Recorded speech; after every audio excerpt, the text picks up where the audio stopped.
Hey, what's up, nerds? Paul Conti here, and I am here with Maroc and hopefully eventually some other people. Doing a little lazy Sunday Paintisode. At the moment, it's just, dads getting away from their kids for a Sunday afternoon and getting some painting done. So, how's it going, sir? I'm doing well. How are you? Oh, fabulous. My wife and daughter are out for the day, so they're actually going to a baby shower that's like 2 hours away. So getting a nice reprieve for a while. Nice. Yeah. Yeah. Yeah, you messaged me and I told my wife and she's like, "What, right now?" And I'm like, "Yes, right now." She's like, "Okay."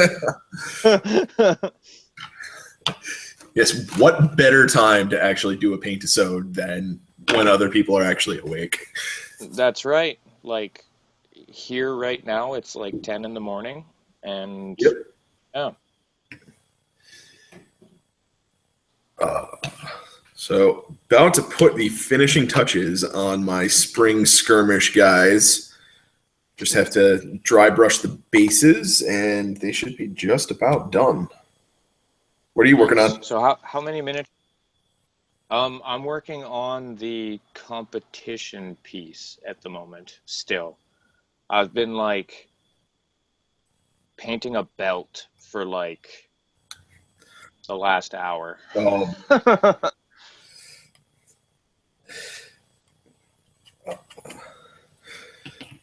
Yeah, I might actually It's end up adding to my spring skirmish challenge just because I can. I only have 10 models, so it's got room to grow.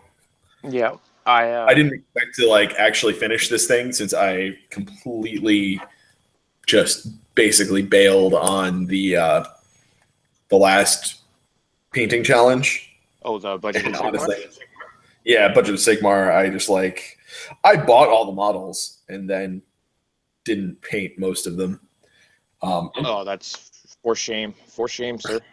yeah, and well, the problem is that I started playing with the army a bit and really didn't. Drop my brush. That's important. I really didn't enjoy it, so I'm actually looking to get rid of it now. So Oh, all your corn guys there. yeah, I just wasn't feeling it. Is it because they're bad guys? It's because they're really one dimensional. Um, and I just got bored. Like all you can do is like move up and charge, and that's really all they do. Right, right. That's corn for you. Yeah, I mean, and I originally started the army because I was like, yeah, I want to do something that's different than what I usually do, and it's kind of offbeat. And I've realized that I play a certain play style for a reason. Yep. I'm pretty much the exact same way. I've been playing with my Seraphim and everything, and they're like super fun. Like just between like the heroes being so like crazy cool and then the units having like interesting tropes like chameleon skinks basically being nightcrawler like Yeah, things like that. But and like I never really liked the look of the Stormcast Eternals like right off the hop, oh yeah, but after like painting a couple of them, I like really enjoyed them. And then I was like, well, I still like my Lizardman stuff, so combine these two so that they're, you know, even more awesome. So I started making the Sarah cast, and then it just kind of blossomed from there. So like now I've got like a mixed army of like Vince was saying the holy alliance of like the Seraphim and the Stormcast, like two factions that hate chaos equally grouping together. yeah. That is, I think that's a really awesome concept. I love when people come up with a creative idea to match up like two different factions. Yeah, it Like was I can't wait to see Mitch's Bretonian undead guys. I got to convince him to actually play that Oh, the next tournament. oh, nice. That's his like 10-year long project. Yeah. And I was so disappointed. Like I went to a tournament down there because he only lives like 2 hours ish from me. So went down there for one of the Gamer Grunts events, and he was like playing Sylvaneth and dwarves, and I was like, "This isn't the army that you talk about all the time that I was excited about seeing. This is really disappointing." Yeah, So, come on, Mitch, Mitch, if get you shit are together. watching, you better freaking play your undead the next time I'm down there. That's all I'm saying. Yeah, I just got that Flesh Eater book for my wife there, so that should be coming in the mail sometime this week. That's cool. Yeah, I like the direction in general that they're taking with a lot of the new War Scrolls, and I was watching. I don't even play Undead, and I was watching the stuff that like Mitch and James and Tom were doing on the new release, just because it's so interesting, like the direction they're taking these new releases. And I'm just like, Yeah, I'm trying to like figure out where the next thing is going to be, like where they're going with it. that's what I think is the most like exciting part about what's going on right now. Is you never know what's coming next. Like we got this Silver Tower thing, so like what's coming next, I think, might be like a Zinch release. And I Yeah, mean, if they do that, judging by like the stuff that's in that box for like the Zinch Beastmen and all that kind of stuff, like we're in yeah, for some crazy stuff. yeah, yeah, definitely. And I think doesn't that game, aren't all of the models in that coming with Age of Sigmar rules as well? But like I'm guessing like the Age of Sigmar rules, because like most units you see like on the War Scrolls are like this is a unit of 5. A unit is 10 guys. Whereas in that Silver Tower box, you only get like 8 of those Zangor or whatever the hell they're called. So like it's a really weird number. I'm just I'm thinking they're probably going to end up coming out with like a box of 10 of them, and then like the War Scroll will be released with that, Yeah, because I really can't units of 8 because that's just weird. yeah. Everything is like 1 or 3 or 5 or 10 or 20. That's been like the standard for everything. Yeah. So to see one that's 8 all of a sudden would be really strange. I mean, it'd be cool if 8 is one of Zinch's numbers or something, because that would be really neat if like the different Chaos Gods had their marked in the numbers of their like particular faction number. Yeah. I know what you're talking about. That would definitely be cool. I don't know if that's a thing that GW would actually do, but it would be cool. Yeah. It would kind of make sense. Oh, it would make complete sense. Like it'd just be like the box numbers that they'd be releasing would be really weird, because there'd be like a box of 8. Here's a box of 7. Yeah. But at the same time, they might be able to just release boxes of 10 and just for flavor on the War Scroll, say it's minimum size 8 or 7 or whatever. Yeah. And nobody ever actually will play that way, but unless you just got the Silver Tower. Yeah. Which like I don't know if I'm more excited to get set or to see the app once it's released, just to see all the other heroes that they're doing for it. Yeah.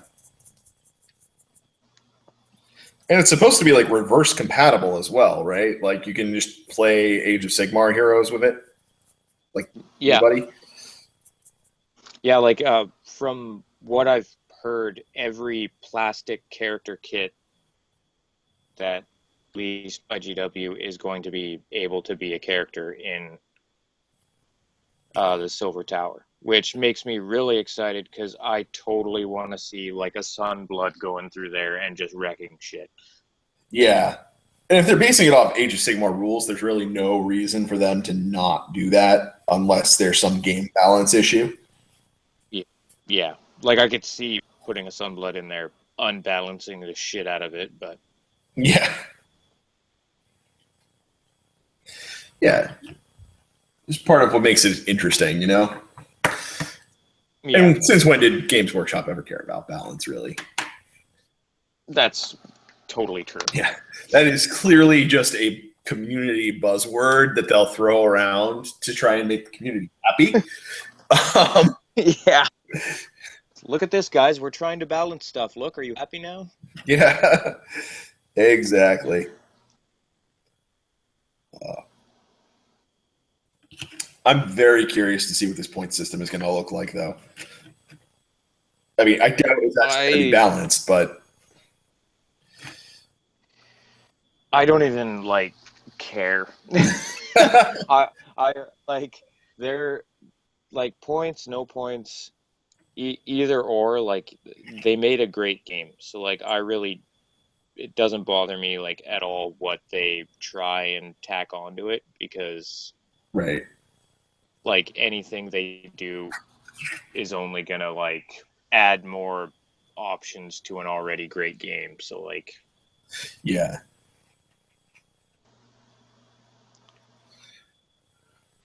I am interested for sure. yeah. I am totally interested in like the narrative sort of play. Yeah, that's going to be really cool. And if the rumors I've seen are correct, that they are one of the rumors I saw is that there's going to be narrative campaigns with like set army lists. And a friend of mine that a friend of mine that actually got me into Warhammer, he's not too happy with AOS. And the thing he's been saying constantly is like they need to just release campaign books that have set army lists, and this game will be awesome. And if that actually happens, I will be very excited because I will actually be getting him to play games of this instead of insisting constantly on playing Kings of War. Yeah, Kings is weird. Like I understand like the appeal of it, but like I don't understand like there's one thing that I truly love about Kings of War, and that's like the ability to do diorama bases for your army. That is amazing. Yep. But like that's where my love for it ends. That is, I totally agree with you. That is a very cool thing that you can do with the game. And other than that, I would argue that it's actually more simple than Age of Sigmar and way more on rails than Age of Sigmar is. Like, if you look at like the game state complexity at any given time, Age of Sigmar has way more to think about on the table. Yeah, well, like that's the thing too. Like they're like, oh, well, it's only 4 pages of rules. It's like, well, no, it's like 4 pages of rules, and then you tack on like 500,000 battle scrolls on top of that. Yeah, And it's like you've got to remember like each unit acts and behaves differently like on the table at any given time. So like different situations will apply different rules to different units. So it's yeah, I don't know. Those people aggravate the shit out of me. Yeah. Yeah, they made the core rules very simple and everything else about the game very complicated. Yeah. And then didn't do anything to clarify shit. Yeah. Yeah, that FAQ has some major holes in it, even though it's a godsend that they're actually doing one, but they are missing stuff big time. Yeah, and it like most of their answers are like, we don't know, just play how you want. Yeah. So like How is that happening? Like, why did you guys even waste your time with an FAQ? Yeah, that I agree with as well. Like, if the answer is just do what you want, that's not really like the point of an FAQ. Like the point of an Yeah, FAQ is to have real answers to questions people have. like that to me is a troll's answer. That's Yeah. like, hey guys, get excited. We're releasing an FAQ and it's going to be awesome. And then it was like, fact for Age of Sigmar, answers to all questions, just play as you want. It's like, really? You guys are assholes. Yeah. All right. I think these guys are actually done. I think they ended up coming out pretty decent.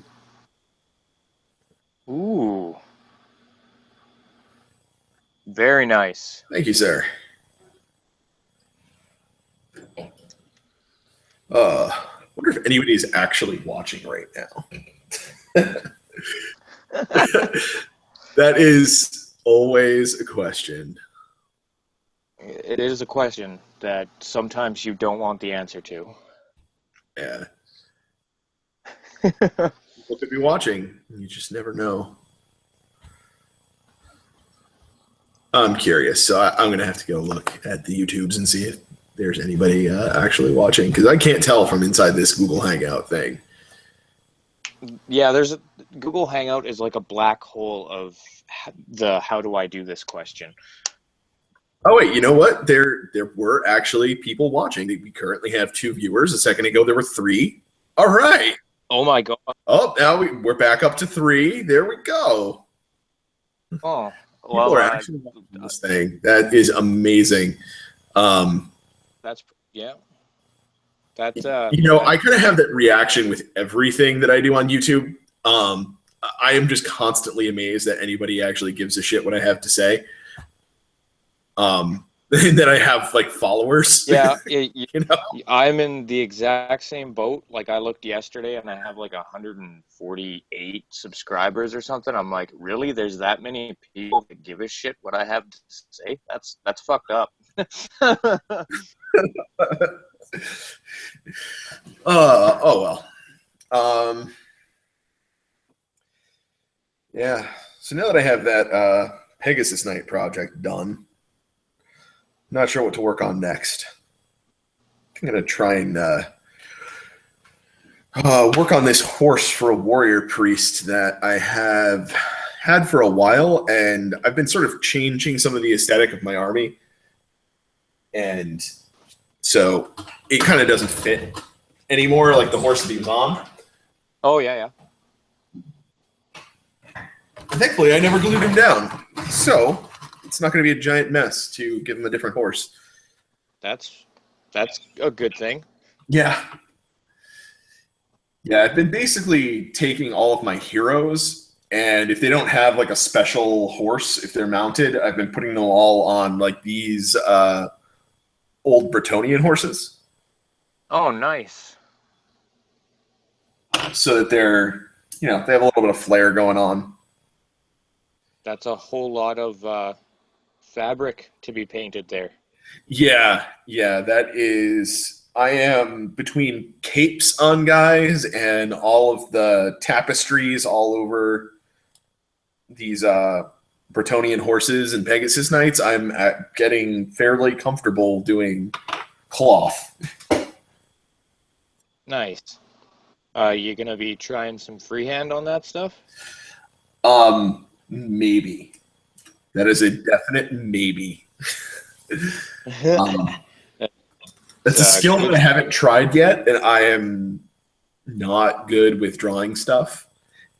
So. Oh, well, you don't have to be good at drawing stuff to freehand. Like the important thing to remember, like with freehand or with like drawing or anything like that, is when you're putting it down, don't think about what it is. Right. Like at all. Don't be like, okay, I'm doing a fleur-de-lis, like this is how it's supposed to look. Don't think about that. Just think about, okay, I'm doing the right-hand side. I need a curved line right here. Right. So start with your curved line and then move out from there. And then eventually, hopefully what you'll end up with is a fleur-de-lis. But it's just a series of lines, man. Don't let it scare you. Yeah. Now, if only I could draw straight lines, that would be. It is very, very difficult to draw a completely straight line. Yeah, it is. Or a perfect circle, or any of those sorts of basic shapes are surprisingly difficult to do perfectly. It's basically geometry. Geometry is hard. My wife bought me these new brushes, right? And she ordered them at Christmas time. Yep. It was supposed to be like a stocking stuffer. And they didn't show up until like the other day. So like they're from China or something, and she like messaged them and got like a refund for it because they still hadn't shown up. And then like a couple days later after she did that, they popped up in the mail magically. Like, I don't understand how that works. Like, that's happened with a couple of eBay items. Like, I ordered some bits, and for some strange reason they went from like Utah to Madrid, Spain, and then stayed in Spain. And I was like, you're in the States and I'm in Canada. Why are they like in Europe? Like, this doesn't make any sense. Yeah. So I'm like, yeah, just, it had been like 2 months. So I was like, yeah, just give me a refund. Like, I'm done waiting for this crap. Yeah. And then like a couple days later, they just magically show up. Like, I don't understand how that works. But anyways, back to these paintbrushes. There is like no brand on these paintbrushes, but they are like fantastic. So like they're super fat. Like they got like a fat handle, the Kolinsky brushes. That's cool. But there's like no brand. It's like the number, the size of the brush is on the side of the brush, and that's it. So it's like, if I wanted to go and get more, I wouldn't even know how to go about doing that. Just like random secret Chinese knockoff brushes. Yeah, that are like actually really, really good. Like, I tried these army painter brushes. I just bought the set and I was like, whatever, I'll give them a go. So it's like these ones here, with the white handle. And like, I went to go use my Vallejo model color with them, and it literally, like, as soon as the brush tip touched the paint, the brush tip just instantly went like this. It was awful. I still haven't figured out like how to use brushes in a way that doesn't destroy them. So I'm just using like cheap craft store brushes. Yeah, like that's normally like my go-to is those, but like my wife bought me these brushes and I wanted to try the other ones. So like, and like, as far as I'm concerned, like, there is no difference anyway. Like, these brushes are way better than them, but the army painter ones, they're like the exact same. Yeah. So when you order stuff like off of eBay or online, does it take like forever to get up to you there?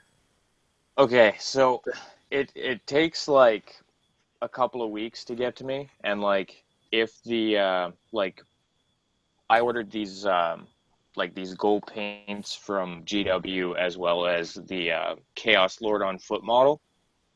Yep. And like, it really doesn't make sense. So like, if I order something from eBay from like, say, Toronto, it'll take like a week and a half to get here, which is like ridiculous. Yeah. But for something from GW in Memphis, Tennessee, and like take the fast shipping option, days, like literally 2 days. That's like bad. I don't understand it. Like, it makes absolutely no sense, but it's making me order more things from GW because I can have it like right now, as opposed to having to wait like almost a month for shit to show up. Yeah. That's kind of funny.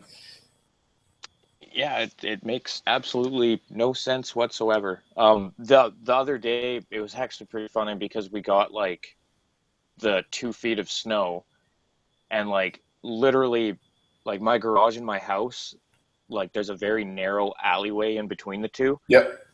and the wind and everything was so bad that it created like this circle wind tunnel of snow going through there that like packed the snow up against my back door, so Oh. like you, to the point where you couldn't see it anymore, so it looked like someone had just like dug a tunnel going to my backyard, and there was this giant like snowdrift in the middle of my driveway, and my gold paints and this chaos lord were supposed to show up like the day that happened. And literally my wife said, I saw the delivery van drive up, like slow down at the end of our driveway, look into the driveway, and then speed off. and and then like FedEx like tracking or whatever, because they give you a tracking number. It was literally like uh, delivery uh, attempted, but due to conditions unable to. So like drove up to the driveway, saw the giant snowdrift. It literally said like, "Fuck that! I ain't walking through that shit," and drove away. Yeah, you'd think if people are from around there, they'd be okay with it. Well, I mean, it was kind of like a weird thing because it's May and we normally don't get that kind of snowfall in May. Yeah. We understand, like it was pretty brutal. Like the wind and everything were super bad for like 2 days there, and then it calmed down, and now everything's melting and making everything else disgusting. Yeah, that's late snowstorms are never good. Yeah. Uh, so, is there much like north of you where you are in Canada, or are you like kind of the end of the line? They call Thompson the hub of the North, and that's because like there's a bunch of like outlying communities around us, like reserves and things of that nature. Mhm. Um, but like there's one kind of large town north of us called Churchill, and it's like right on Hudson Bay.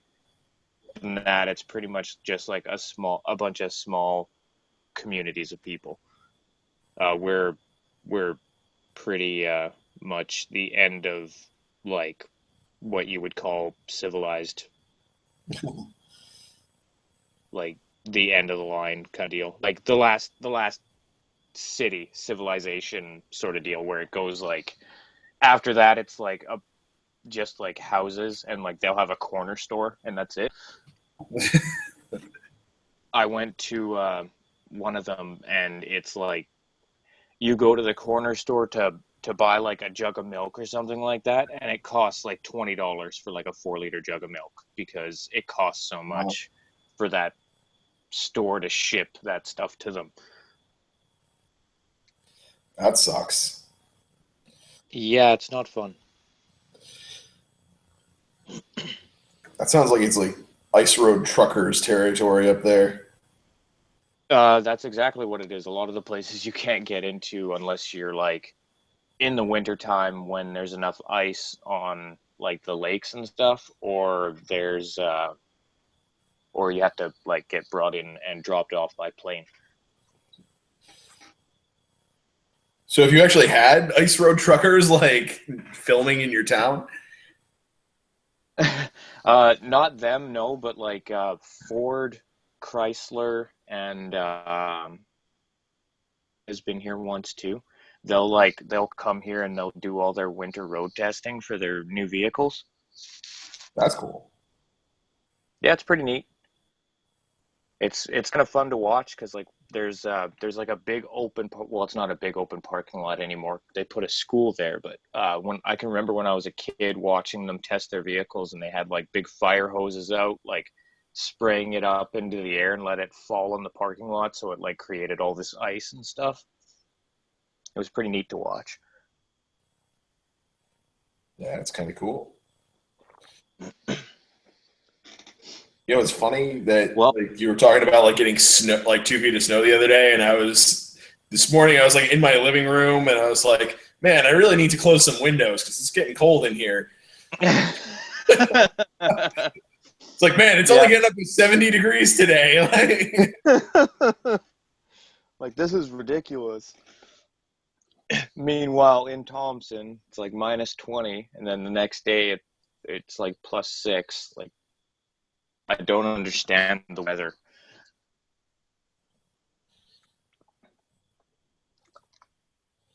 Yeah, where I am, the weather is really erratic.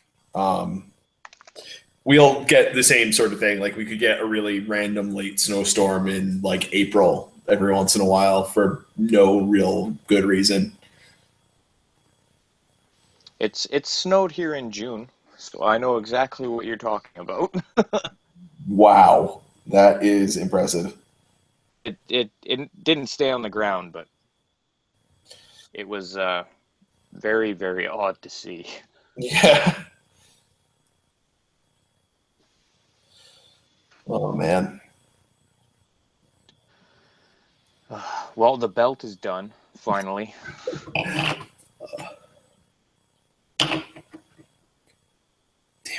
Paint on the base of this was still a little bit wet when I was trying to hold it. Now I have fingerprints all over, and I have to redo it. That's why you get yourself one of these. It's just like what you get your super glue in, like the Yeah, container, and then blue tack. Then you never have to touch it. yeah. I really should do something like that instead of been like holding the model by the base forever. Yeah. Vince is actually the one who like got me into doing that. He it's that guy. Yeah, yeah. He, he just seems to be like the Renaissance man of gaming. He really does. Like he's like I don't know. It's weird. It's like he has like all of this information and stuff in his head, and it's like a wonder that his head doesn't explode. Like he has so much like knowledge and stuff, and the way he's able to like take that and apply it to like everything is something that still amazes me. The thing that really amazes me is that he knows all of this stuff about gaming, right? Like whether it be tabletop gaming, RPGs, other types of games, and he still has like a normal person job. like, like he Yeah, yeah, like he has to do something for a living, and he must have that kind of knowledge of something in his head as well. yeah. It's he's diamond in the rough is what I because he's like on a whole other level. He's like the alpha nerd of our little YouTube community. I agree. We're lucky to have him. Indeed.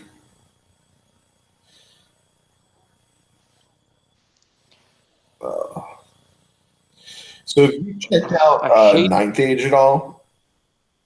I'm not even no. When eighth edition died and became a skirmish game, I was like, this sucks. I'm just gonna continue playing eighth. And then I saw like the new rules for like the my lizardmen, and I'm like, okay, that's kind of cool. All right, yeah, all right, you got me. I'm gonna try like this. I'll play test it, whatever. So I tried it, and first game I instantly fell in love with it, Yeah. like instantaneously. Like the I thought I was gonna absolutely hate the fact that it was a skirmish game. Like I thought I was going to absolutely hate it. And then I played it and I was like, what do you mean you don't charge first? What the hell is this? Like this is all garbage. And then I started playing and I was like, the possibilities are endless. Yeah. And then haven't looked back. So there's no ninth age for me. What about you? I'm curious about it, but after getting into Age of Sigmar and getting into a little bit of Kings of War, like I feel like trying to wrap that game around my head at this point is just way too much. Like there's so many rules, so many things to remember. It's just too much for me. Plus, like, if you're looking for a game with points, AOS is going to have that soon, so why bother? Yeah, and it's not that in any way I have anything against Ninth Age or any of the people that are involved in it. I just think it's not the game for me in particular. You know. No, I get that. That makes sense. Yeah, Uh, part of the that I got uh, into Warhammer to begin with was that I was previously playing Magic the Gathering, and I like needed to scale back the amount that I was actually like having to use brain power on a game, like doing yeah, it casually. And like at the time, Warhammer kind of seemed like it was a little bit lighter than that. And then Age of Sigmar came out, and I'm like, oh, I can actually play games and relax now. yeah. The I don't know, like an ultra competitive person when it comes to like playing games. So like when I saw people like going to tournaments and everything, I'm like, oh, that's pretty cool. Like you win a prize, whatever, you go down for a weekend, you have a good time. And then I started watching battle reports and I'm seeing people like treat these fucking tournaments like sporting events. I'm like, what the fuck is going on here? Like this is ridiculous. So Yeah, like a game like miniature war games and take it to a level where you're like win at all costs sort of playing. I we're pushing around fucking plastic soldiers, man. Like yeah, let's just have a good time and fucking whatever. Like I never understood the whole like needing to be ultra competitive. yeah. I mean, I've been there in playing other games. I've been in that high level of competitiveness, and I just don't have the time to care anymore. You know? Yeah, there are other things in life that are more important. Yeah, exactly, exactly. I was playing Magic the Gathering pretty seriously for a long time. I was playing like Pro Tour qualifiers and Grand Prix and all that kind of stuff, and naturally, I wasn't doing especially well at them, and that in and of itself is pretty discouraging when you put like all this time and effort into a game and like you get absolutely crushed when you go play competitively. Yeah. Yeah, I don't know, like Magic is one of those games where people literally play it for a living. yeah.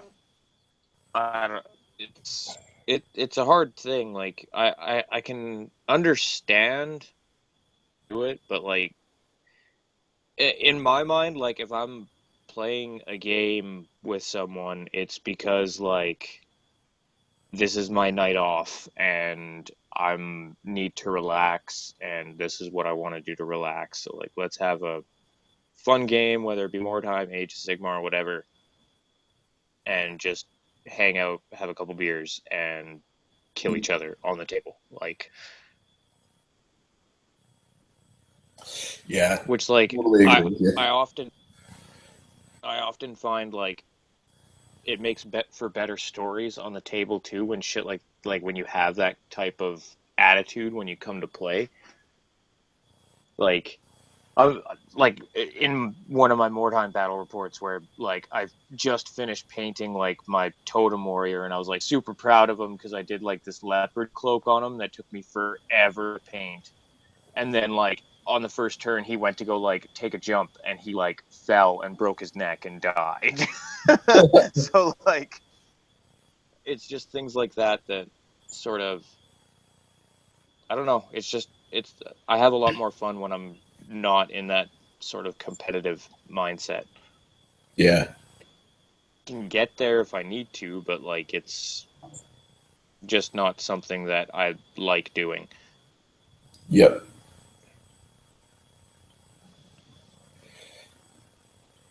I mean, I enjoy the analytical part of the competitive side of things, but really, like, I don't know. I've been meaning to do a video on this for a while, like why I go into this depth of analysis on like my army and understanding everything that's going on. Really, it boils down to when I actually go play the game, I don't want to have to think that hard. Yeah, And if I pre-plan everything I'm doing, it doesn't matter how much I'm not really paying that much attention or how many drinks I've had, I can still play competently. yeah. It's like I've already figured all this crap out. I already know it, so there's no reason to overthink it now. Yep. That makes complete and total sense. Yep. That is it. That and I just enjoy the analytical thing itself, you know. I Yeah. am one of those weird people that does spreadsheets for fun. Oh, you're one of those. Yeah.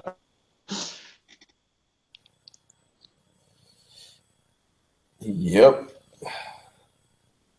That's okay. That like I everybody has their own thing. Like mine is like going through my bits box and like trying to figure out what I can smash together and make look cool. So like there's everybody's got their own little thing.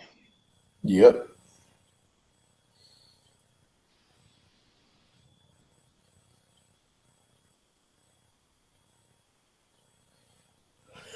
Oh, I feel like I need a color that's going to stand out better for the reins on this guy. Just, What color is he already? I mean, it's. I can show you if it's up to the camera. It's Red? yeah, it's a pretty basic red sort of thing going on, and I'm using a lighter red tone for the highlights, and I was using the same red for the highlights as I was for the reins, but I feel like I need the reins to stand out a little more. Blue. That is a very good point, which is the other accent color of my army. So that works out well. Yeah. It was a brilliant plan. You, sir, are a thinker. I try sometimes, but often I just end up face planting, so Actually, you know what? The other thought is, let me go grab the model that is going to be on this.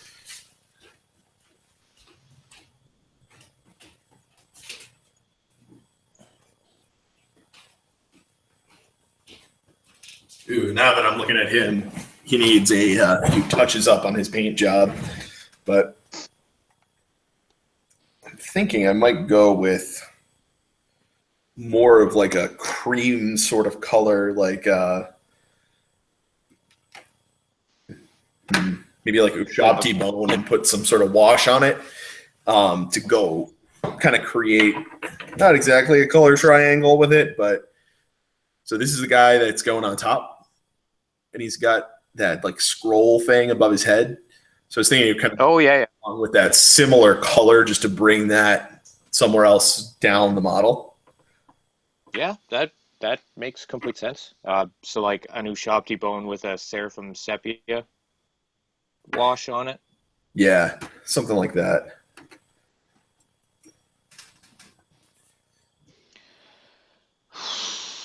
I hate the color red. Like just as a color or painting it.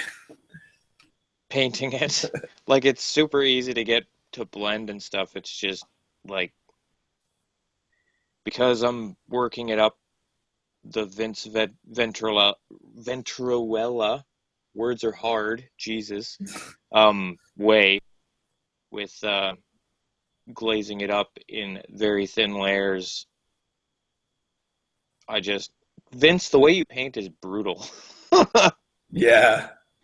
Yeah, I'm much more on the doom and darkness, just do it sort of side of painting. Um, Yeah, like, like I I, I cannot argue with the results that he gets or the results that it's given me by using the same sort of techniques that he uses. yeah, But dear God, man, like some of the stuff is just yeah, that's the big problem that I have is like painting huge blocks of units. I just can't put that much love into those. yeah, it's a thing. Like thank God, like I'm very much like in the Doom and Darkness camp when it comes to like painting like units of guys. Yeah, But with my heroes and stuff like that, like I'm totally on Vince's like mindset. yep. That's basically what I do as well. And if it's some sort of unit that is going to stand out or it's a centerpiece model or a hero, then I put some extra love into it. Otherwise, it's very just do it. Yeah. In fact, I've kind of stopped even really painting those models just because it's so. Yeah. Yeah, like screw it, I'm just gonna show this on air because that's what I'm doing. So this is what I'm working on right now. So he's like a Seraphim Lord Celestin on foot. That's I'm like cool. it's out of the this from the Chaos Lord on foot kit. Mhm. And then with his back part, because you have to like paint this guy separately in separate pieces, because if you were to put him together before you actually like painted him, you wouldn't be able to get to parts. But like, so this is what he's gonna look like when he's all together. He's got his sword like all pointed out and stuff. That's cool. This is just like the sword for the prosecutor's box set, so it's like the Mhm. Grand Blade.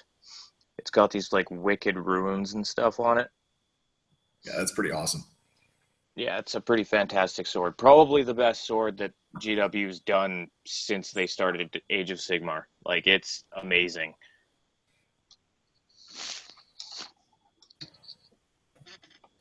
Uh, And right now I'm doing his red cape, and it is absolutely destroying my soul. uh, yeah, my army's like main colors are red and blue, which I don't know. I definitely need to start some other army where I don't ever include either of those colors at this point. Start on dead, and then everything's bleach bone and white. Yep. Which I think I'm actually likely going to do for Kings of War. Undead? Yeah.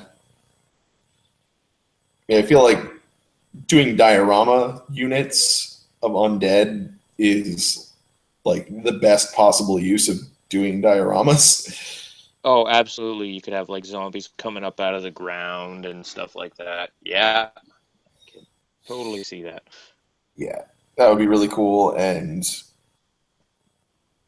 from what I've seen out of Kings of War, it seems like the undead are also like the most flavorful army that actually feels like it's the thing that it's supposed to be. Which is really strange. Yeah, that Kings of War is just full of so much generic stuff that it. I don't know. I played with like their version of the Empire basically, and it was just like everything basically did the same thing, and it was boring. Yeah.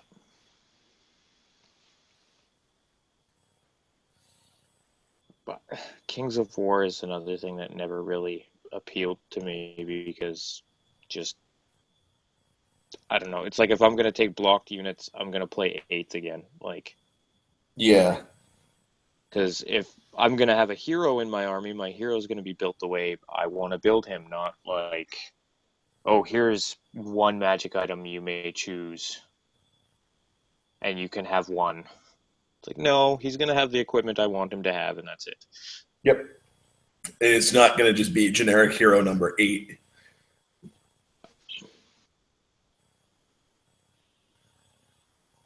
And then That, people I are think gonna is, say, well, in Age of Sigmar, that's exactly how it is. You don't really get to choose. But that's not true, because a lot of heroes have like multiple different weapon options that you can pick from. yeah, and all of the different heroes are actually interesting, unique, and different and flavorful. They just don't all do the same Yeah, thing. yeah. Like if every hero in a game had like their command ability, and the only command ability everybody had was inspiring presence, like it would not be a good game. Yeah, yeah, exactly.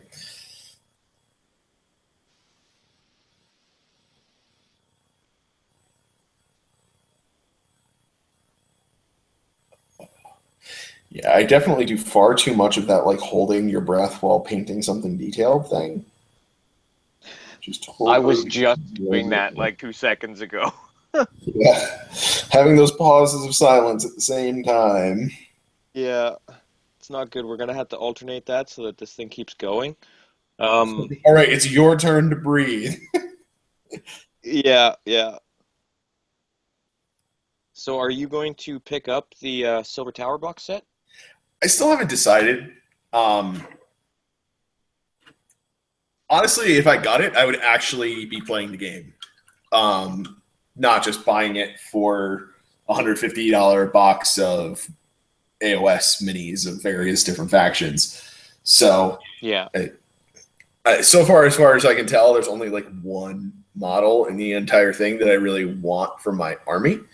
So, Yeah, um, that's like the warrior priest guy.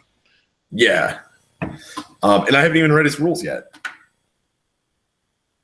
The only thing I haven't seen like a clear enough picture of his rules to actually make any judgments about whether or not I really want to include him. And even then, it's like I can just use a generic other warrior priest that stands out differently to stand in for him. So I don't Right. know.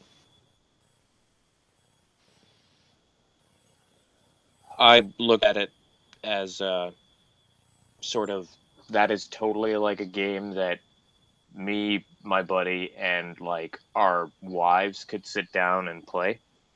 Yeah, yeah. So I like, think I could convince my wife to play it, which is I'll never get her to play Warhammer, but I might get her to play that game. yeah, because it's like it's Warhammer, but it's like it's an adventure game. Like you're actually going through a tower, trying to pick up stuff and get some sweet loots. Yep. Sweet, sweet loots.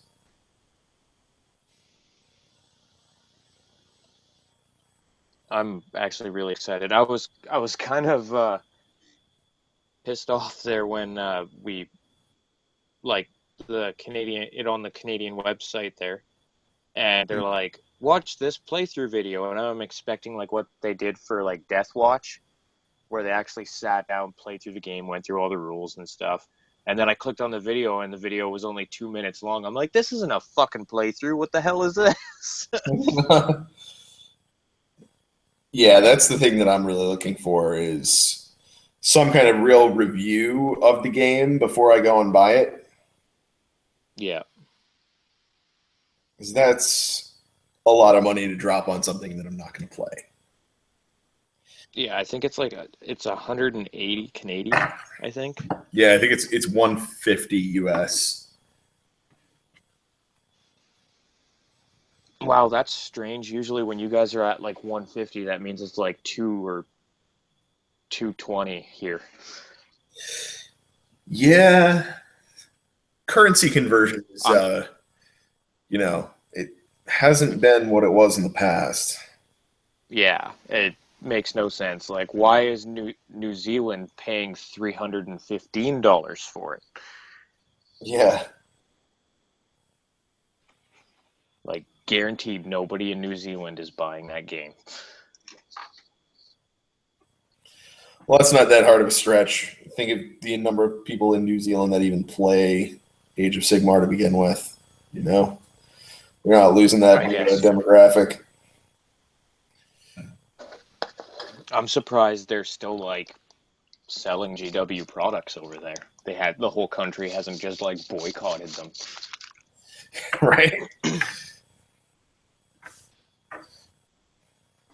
I would. What they're doing to them is absolutely ridiculous. Yeah, because it's not just currency conversion, it's some kind of extra premium for shipping costs. Yeah, which is ridiculous. Like, it's the same thing with Australia too. Like, their Yeah. prices are not what they should be. And I can't, like, it doesn't actually, it's not that hard to get stuff to Australia or New Zealand. No, it's Like, really not. it's not like you're shipping stuff to like the middle of Africa. Like, FedEx goes there. Yeah, it's not like they've got to airdrop it into like a war zone or anything like that. Like, Yeah. It's kind of funny. That's my mom actually does like shipping to really strange places for a living.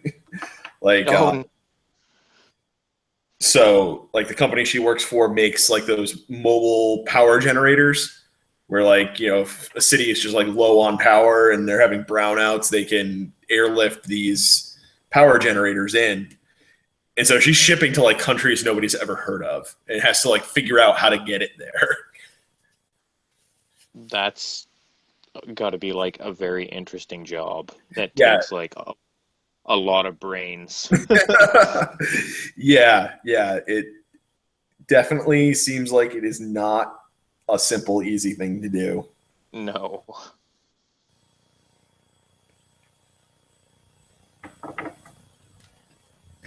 Uh,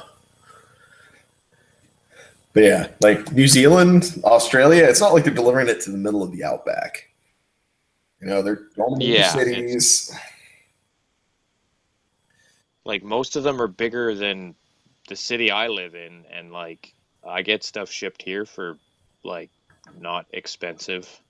Like it Yeah. doesn't make sense.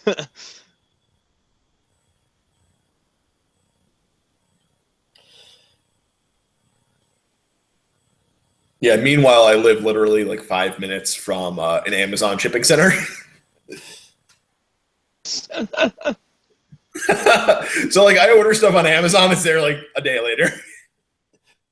Man, I wish I order stuff from Amazon and I've got to wait like 3 weeks for it to get here.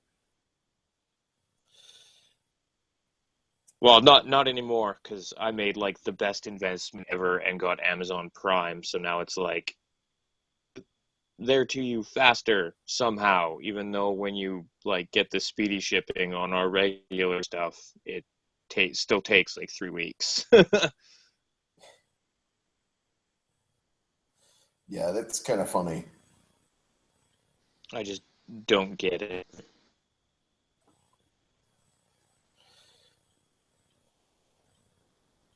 It's always a pain though when I order things that are not from like they're on the Amazon site, but they're not actually being shipped by Amazon.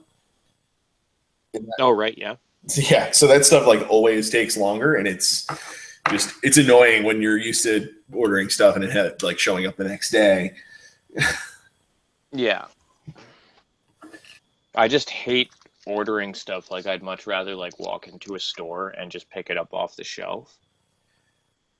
Yeah, I'm just wicked lazy and would rather be able to just buy it online. Yeah.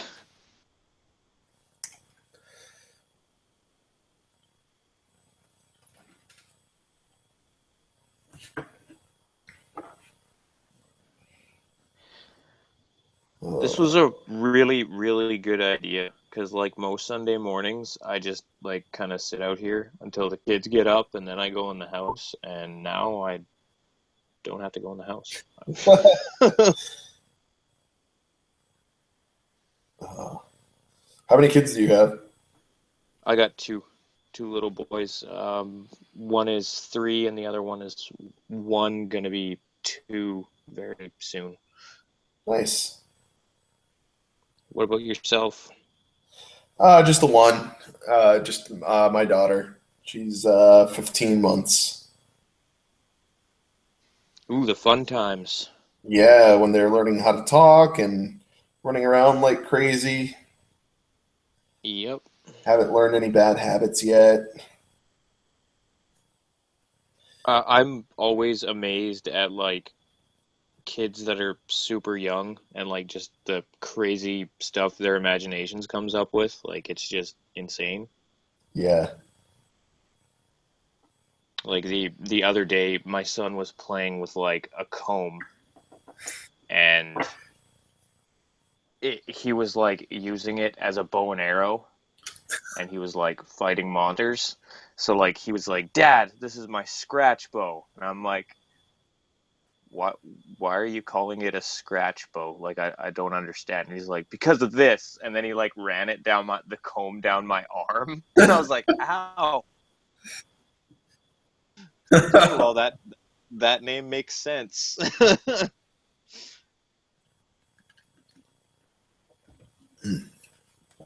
Let's see if anybody is bugging me for an invite yet. I don't think so, but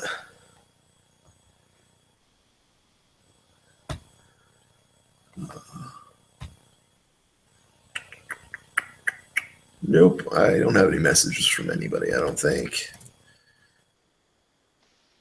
Oh well. Their loss. Agreed. They're not dads anyway, so they can't. They shouldn't be allowed. This is a specialized group. It is. Oh. I really need to expand my paint collection. I just don't have enough like different paints to work with. Like especially things like the washes and shades. Oh yeah, yeah, I just use like the same colors for everything and that's not good. yeah. Washes I, re- and I shade. really wish I had like sepia for this, and I'm using Agrex Earth Shade, and I'm gonna have to do something with it after to make it look right. If you actually take your like, are you working out of a palette or just out of the pot? I do have a palette. If you take the like egg wax or shade and just like dip your brush in it and then just like touch a cup of water with it, Hmm. it'll like it'll water it down, and then that dark tone won't be so strong, and then that way you won't have to like try and fix it afterwards. That's an interesting thought. Yes, It's not really you can like at the moment, so it's kind of working out.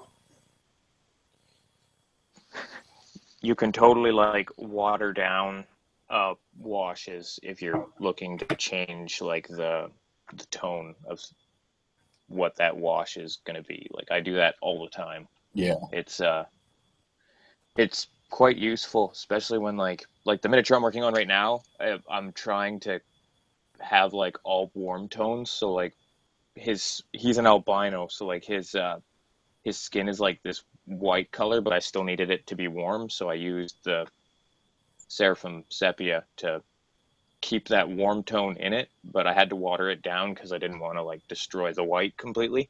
Yep.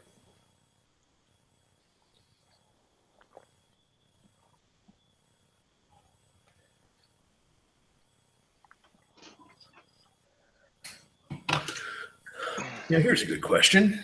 Wonder if we can put Q&A on somehow. Ooh, So these beautiful 4 people that are currently viewing can ask us questions if they so choose. there's still people watching? Actually, but now we're up to 5, and I am impressed. Yeah, I'm kind of shocked actually. That's apparently people just like to listen to dribble when they're painting. Uh, I know I do. Yeah, I do too. I'm not gonna lie. Let's see. Settings. Yeah, I have no idea how to. I think I remember Vince saying once that you had to like turn Q&A on before you actually started. Son of a bitch. So to our fine viewers, I apologize. This is my first time doing this, and I have no idea what I'm doing. So yeah, we for the viewers who don't know, we spent like a half hour trying to figure this out. yeah, I was over here Googling and trying to figure out like the instructions, and apparently you have to start this from YouTube, and it takes you to Google and then back to YouTube. I don't understand. Even though there's a button on like the Google Hangouts thing that says, broadcast the live on air thing, and I don't know. Yeah. Basically everything is inside out and backwards. Yeah. Let's see. Okay, so I see. Hold on. I really hope I can open this and then hit pause before something weird happens, and I can at least see people's comments if people are commenting.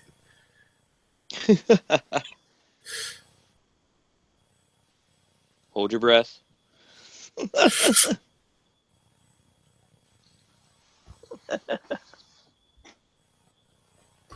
Son of a. Oh. There we go. Okay. Now let's see if there's any comments. If my computer will decide to actually scroll down and go look at that. I'm going to guess not. I'm going to go like do all of this insanity to try and go see. And yep, nope, no comments. Of course. That is exactly how my life goes. Jump through hoops for absolutely no reason. Yeah.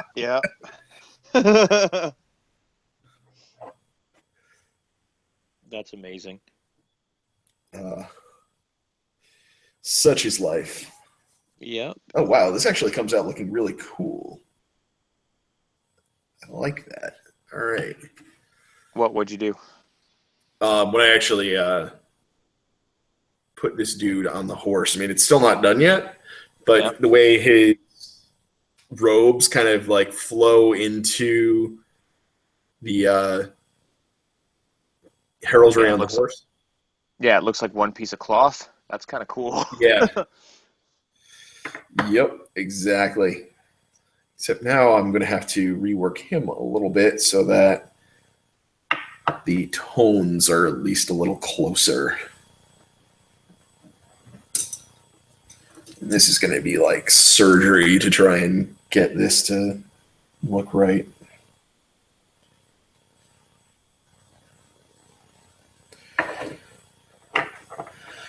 Oh boy.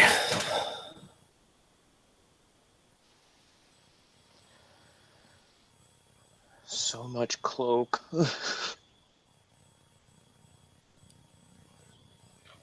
One thing I really like about working in orange is that it's super translucent. Yeah, that would be a solid upside.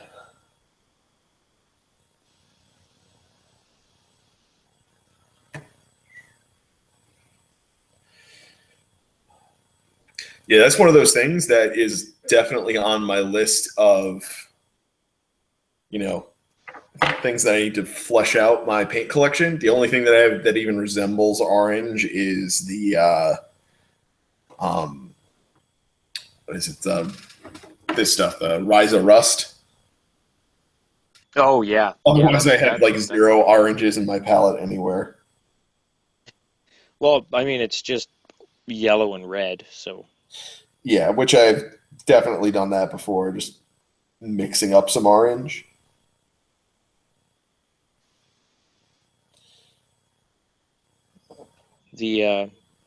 So if you do go about and like flesh out your paints, what are you gonna stick with GW stuff? Or are you gonna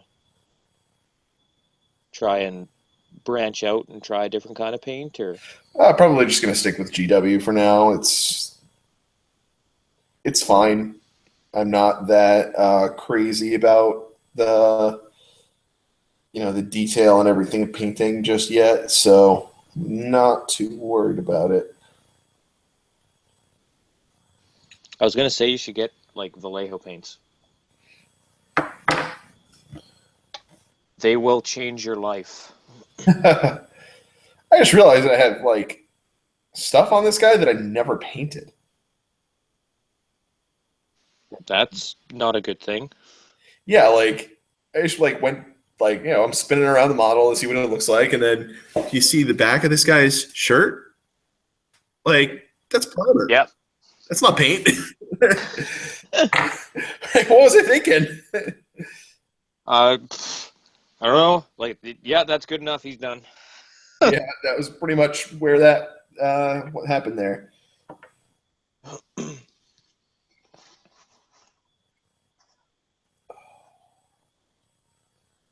Thankfully, that's a kind of easy fix.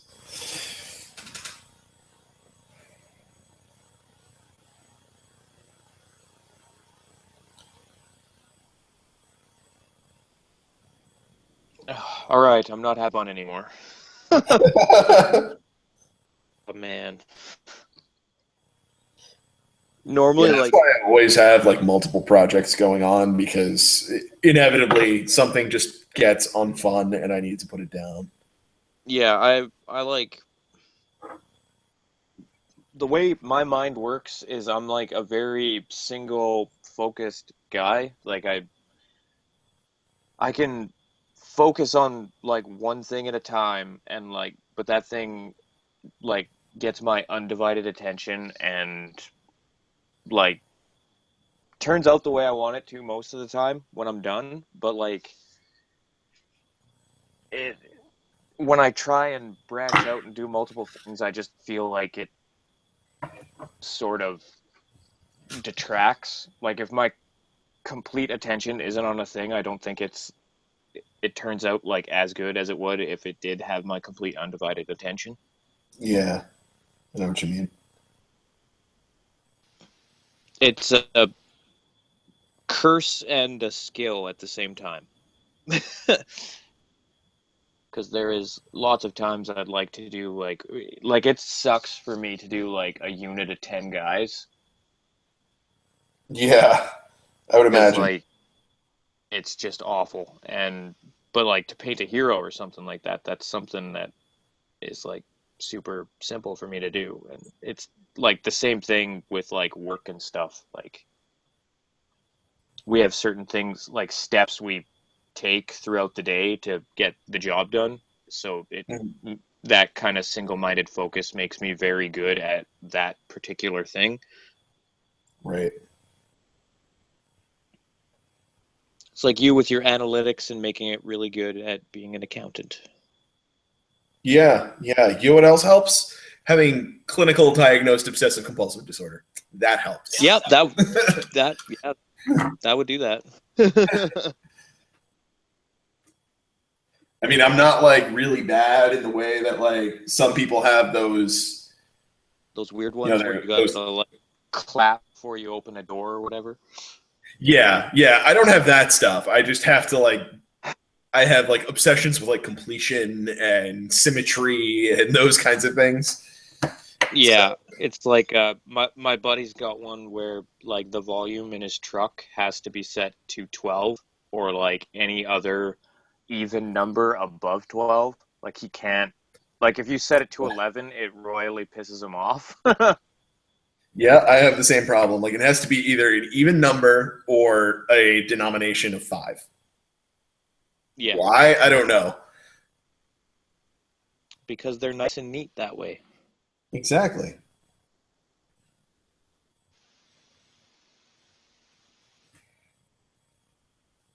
That is just a nice round number that like It is. is It's good. a beautiful number.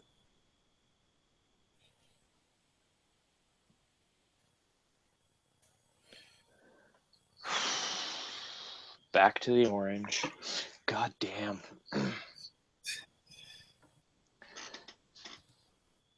So your Seracast that you're working on, is that going to be used as Stormcast, or is that going to be used as just really interesting looking Seraphim?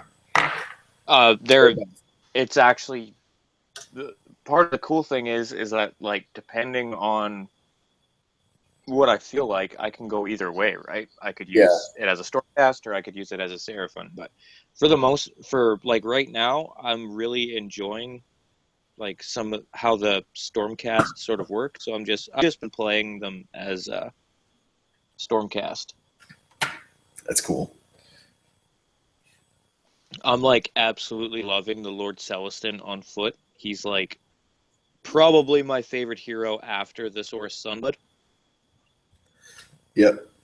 because he is like awesome on the table, like absolutely amazing awesome. Like in it took me 2 turns, but like he totally took down a Tergeist like by himself, like between his shooting attack and his regular attacks. He was just like dishing out the wounds and couldn't get hurt back because his bravery's high enough to where the scream didn't really do anything.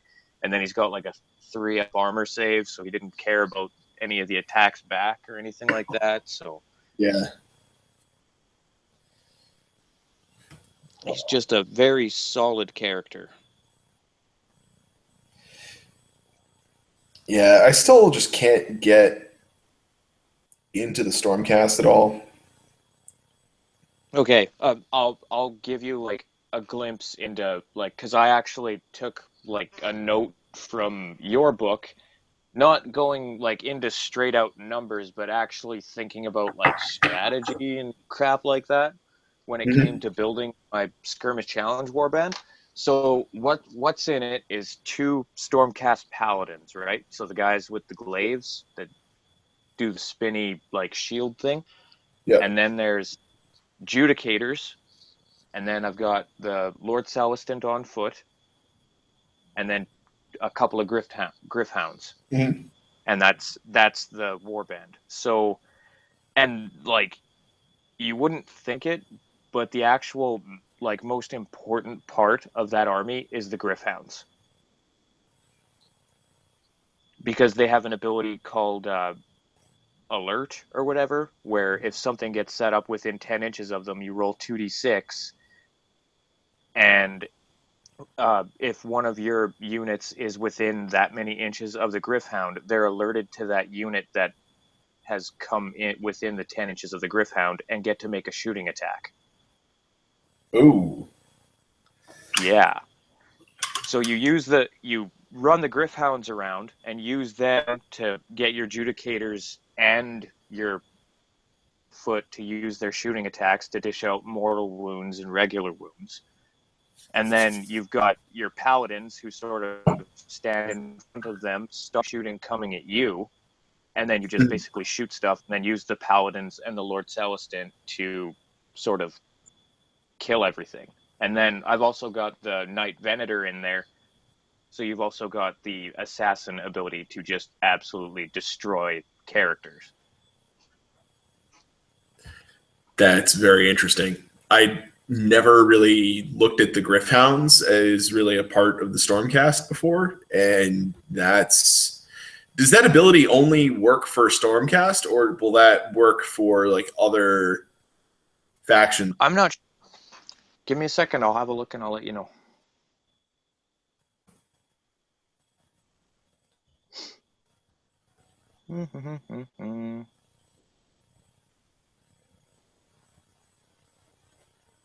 Because if that works for everybody, then Then there's I'm no making myself reason some why. Griffhounds. Yeah.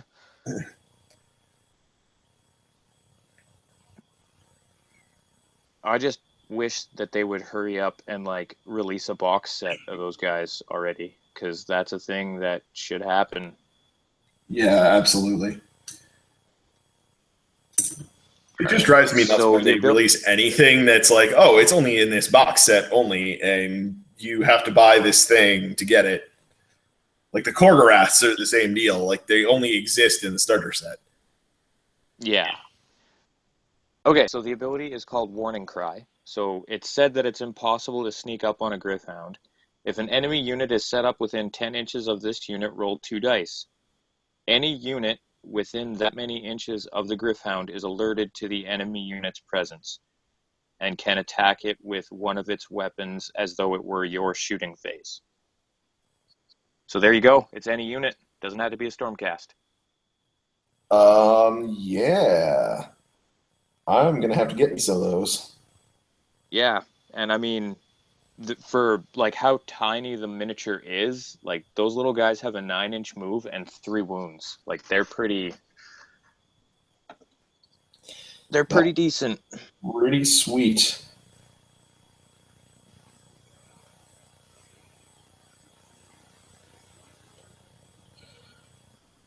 I know I'm like totally committing a Vince Venturella sin right now, and I am retouching old models. Yeah, I can. He's cursing under his breath right now, and he Yeah. doesn't know why.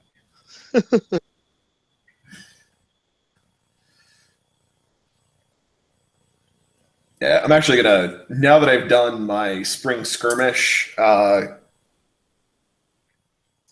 Pegasus Knights, I'm gonna have to go back through my Pegasus Knights that I've already done and touch up those paint jobs to match, because the new ones that I did have like 4 extra steps after where I really stopped on the other ones. Oh yeah, yeah. Gotta make a match. Yeah, exactly. Especially since this new group that I did doesn't have a musician or a standard bearer. So if they're actually going to be playable, they need to work with the other ones. And they need to look well, Yeah. like nice on the table.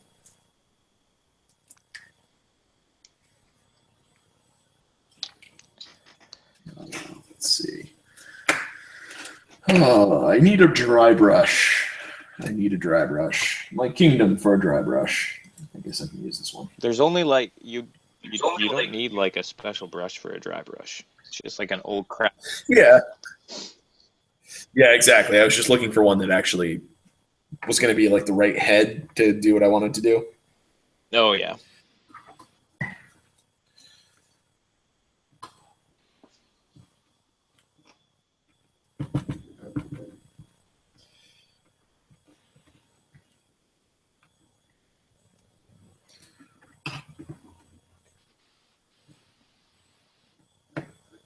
Well, I finally moved into the orange spectrum. Like just straight up orange. It's no longer like that weird reddy orange color.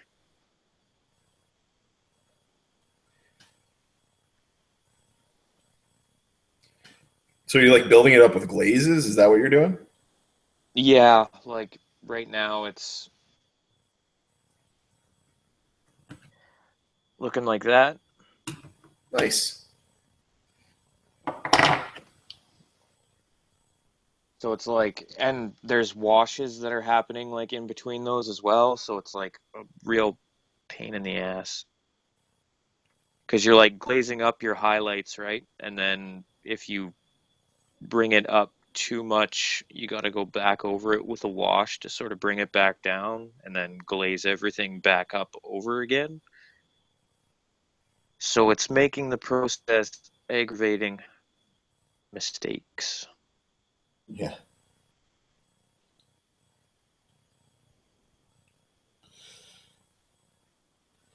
So are there other folks up where you are that put the kind of love and attention into their models that you do? Um, Or are no, you just that guy with the awesome army? I'm that guy. It's like there's people up here and they do their painting and stuff like that, but it's not like they don't put as much effort into it as I do. Yeah, I feel like the painting is a hobby unto itself. Yeah, like it's very much like I do it to relax. Like it's sort of a like sit down after like when I go on my days off and things like that. And it's just like a way of me unwinding and sort of just letting everything during the week that happened go. Yeah.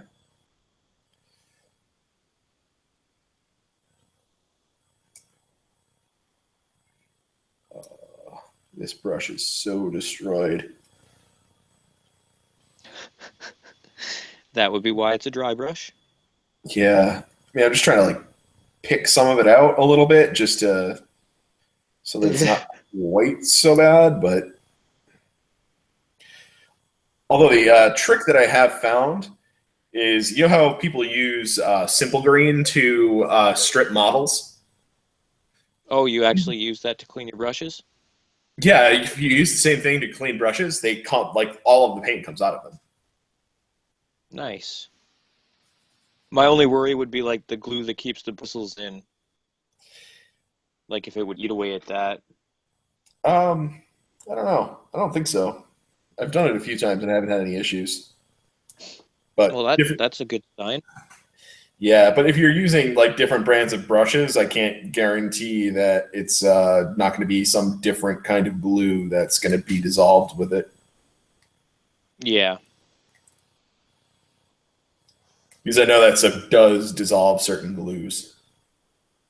Yeah. It's most plastic glues you're safe with. I've noticed that it makes like super glue like really brittle, Yeah, and it's brittle already. So yeah.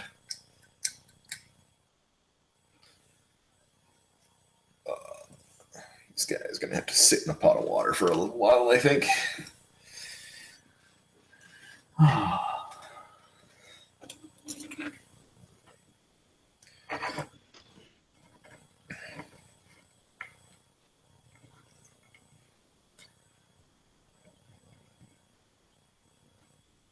we still have 5 viewers. We do. I was actually just looking at that, and so hello to all of you that are actually hanging out with us and watching this craziness. And by craziness, I mean totally mundane chatting and Yeah. painting. This is like super mundane. This is what dads do on Sunday morning when they're like drinking their coffee and like totally talking about the weather and stuff. Yep, exactly. That is exactly what this is. Yeah, we I think we really do need to make this a regular thing. Yeah, Like not every day because that's possible for either one of us to do, but like right. try and do it at least once a month. We need to do this because like I think once a month is doable. Yeah, and you're not the only person that I've brought this up to. I've tried to get one of these kicked off a few times now, and it's like there's other people that are definitely interested in this general idea of, like, oh, it's a Sunday afternoon, don't really feel like doing anything. I was gonna be painting Yep, anyway. Might as well do a Paintisode. totally agree.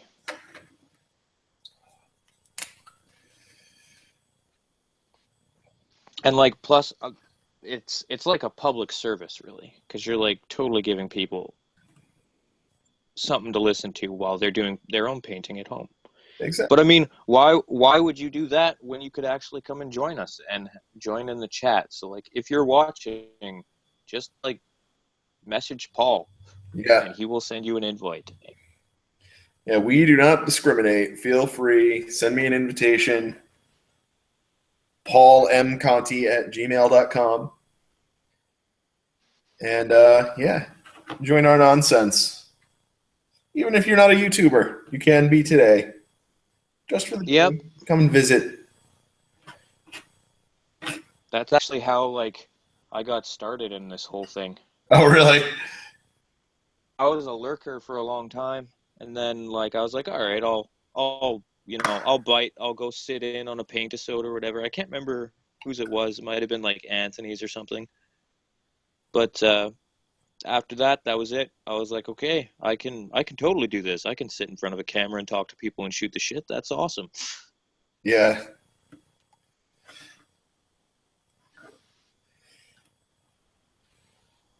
And now it's turned into this whole thing to where I'm like actually so I can film stuff. That's cool. Yeah, it's been pretty ridiculous, like because of where it's going. Like garage was actually smaller before, and the guy put like an addition on it, but he didn't know what the hell he was doing, so like I'm having to go back and fix all the crap that he tried to do. Like putting an actual load-bearing wall in and stuff like that. Yeah. I Because feel the like that's one addition of didn't those actually. things that's just like, no matter like what house you buy, if you aren't buying a brand new house, you always get some sort of mystery gift left by the previous owner. Yeah, and it's like I don't know, like this.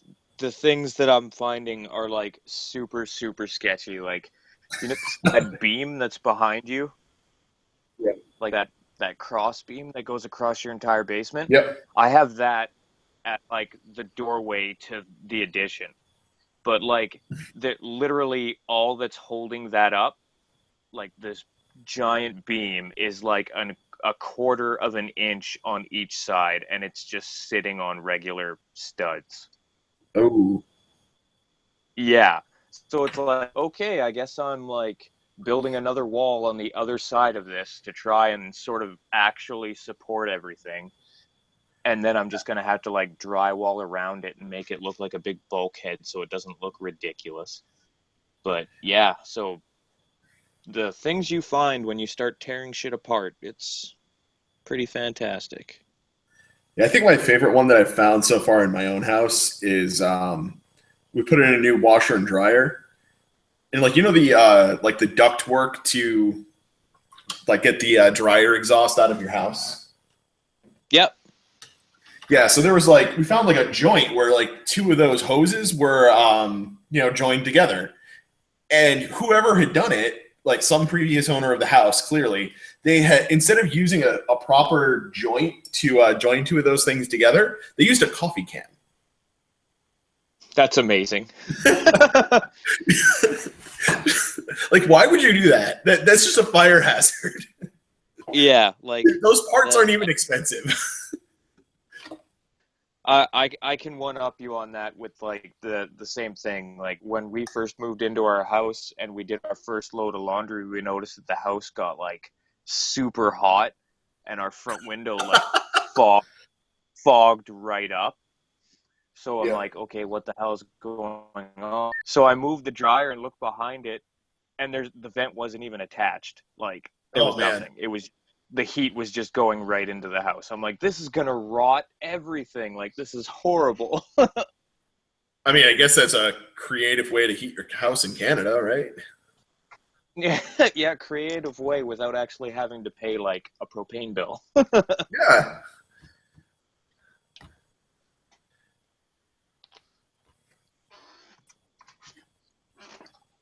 All right. I think this guy is done to a reasonable standard. What do you think? You probably can't I see it because really, it's not really like. focused on me. There we go. I really, really like what you did with his base. Ah, thank you. Yeah, he was on a like a standard rectangular calf base, and I just glued it on top of an oval and used green stuff to smooth it out. Nice. That's very intelligent. Yeah, so it makes him look like he's on a little mound, and it's a hero, so it kind of makes him a little bit more prominent and raised up. It all just kind of works. Yeah, there is no downside to that story. Yeah. Well, I think the only real downside is now he is like completely unplayable in any game other than Age of Sigmar, but that's fine. I am totally cool with that.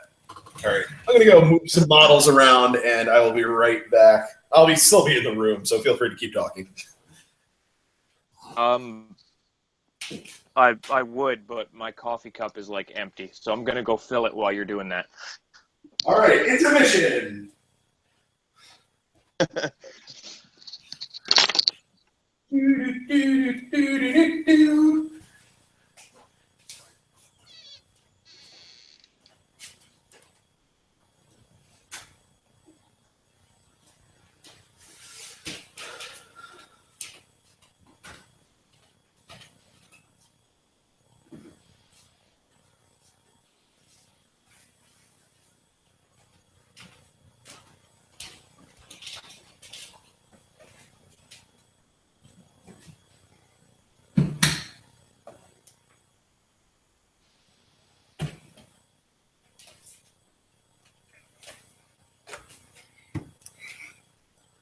So how is everybody doing out there while Maroc is off getting some more coffee, which sounds like a splendid idea, except I am out of coffee at home at the moment.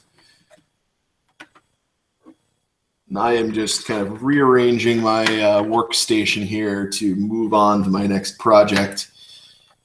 So I just wrapped up a couple of things. I think it is time to go do a little converting, which means I need to move shit around so I can actually get things over here. And once again, if anybody wants to leave comments or questions, I will occasionally go check those. Or if you really feel like joining, you are welcome to. Feel free to shoot me an email at paulmconti@gmail.com. Even if, you aren't one of the YouTube folks, you just have a webcam and feel like coming and hanging out, that is totally cool. We do not discriminate here. And I just accidentally reloaded that page, and I'm probably going to echo for a second because I am brilliant like that.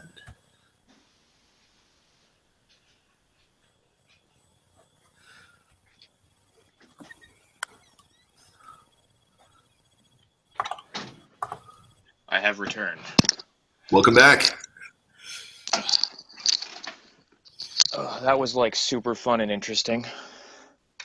Did you get like accosted by children while you were going inside? It's lovely when you like walk in the door and like the instant thing, your son looks at you and he goes, "Hey Dad, I haven't been behaving." Really? Oh, good. Yeah. Thanks for letting me know. Yeah, I will make sure to put that in the report. Yeah, yeah. And then, it's just they're such characters. Like it's so hard to like even like do anything about it because it's like really. Step one is admitting it. Yeah. Step one is admitting you have a problem.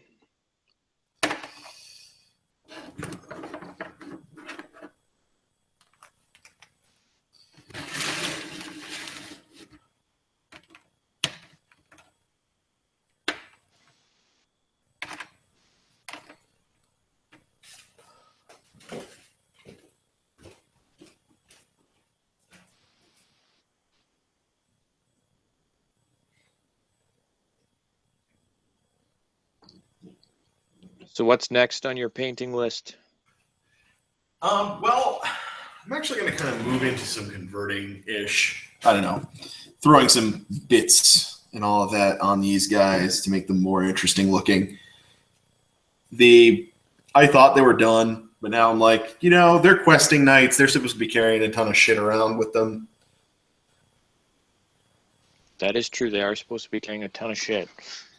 Yeah, they're supposed to have like their whole lives in a backpack on the back of their horse. So yeah, these guys are going to need a little bit more action here. So to the bits bin.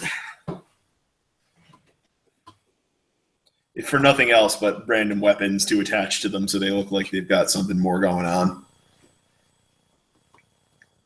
The militiaman box was always great for bits for that.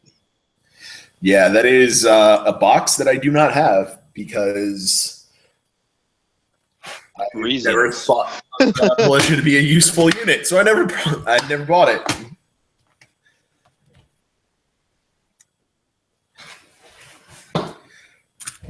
Oh, here's an idea. I'm sure these guys could use shields. That's a solid choice.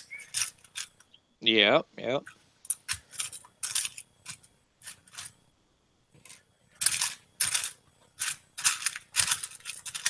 I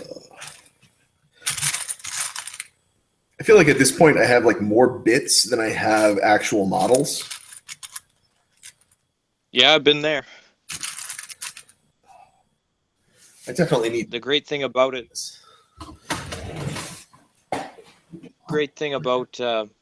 that situation is that like a bunch of those bits makes a model too. So, like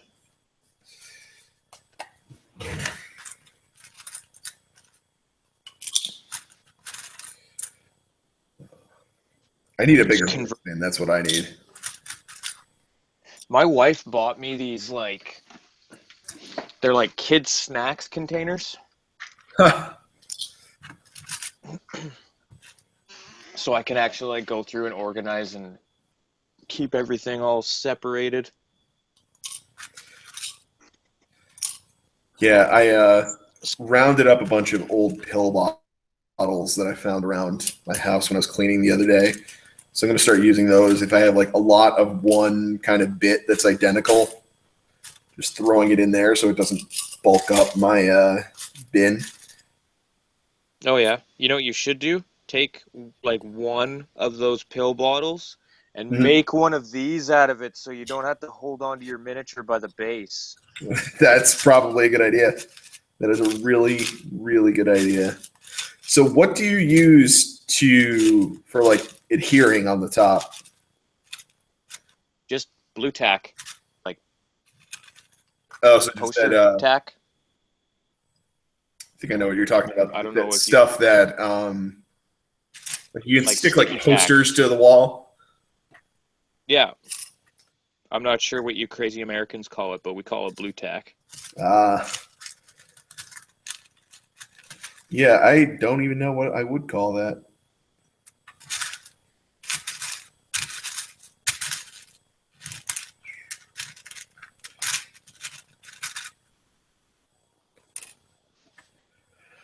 Oh man.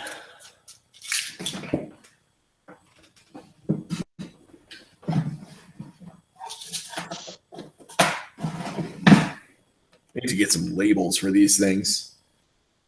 You gotta So label I actually know your. what they are later. Yeah, I've been there. I actually used to keep like a lot of my armies in like old shoe boxes, Yeah.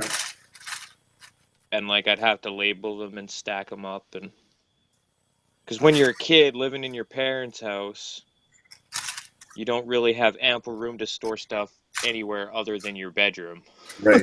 So like the top of my closet was pretty much just full of shoe boxes Huh. with like because like how it used to work when we were kids is that like my house was the house we'd go to play Warhammer at because we had a pool table in our basement, so it was like perfect for playing a game on. Oh, nice. So like, but like guys are they didn't like transporting their armies, so they would just like leave all their shit at my house. Huh. So I'd have like my army and then like four other ones, and none of them like liked to paint, but they knew I would get bored of like what I was painting for my army I and just just painted like those pick up for them. random models from I'd just pick up random stuff from their armies and then paint it.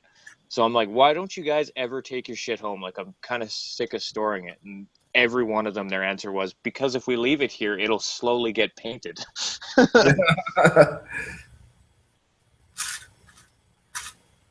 You guys are dicks. But brilliant dicks. Yeah.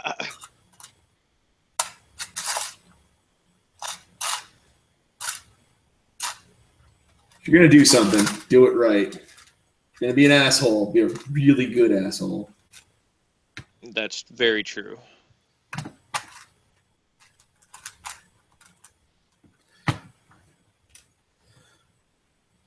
It's generally my goal in life is to be the best asshole I can possibly be. Isn't that like every American's goal? Yeah, yeah. I mean, I think it's in the Constitution somewhere. The right to be an asshole, but you have to be the best asshole you could possibly be. And be really proud of that fact. Completely irrationally proud.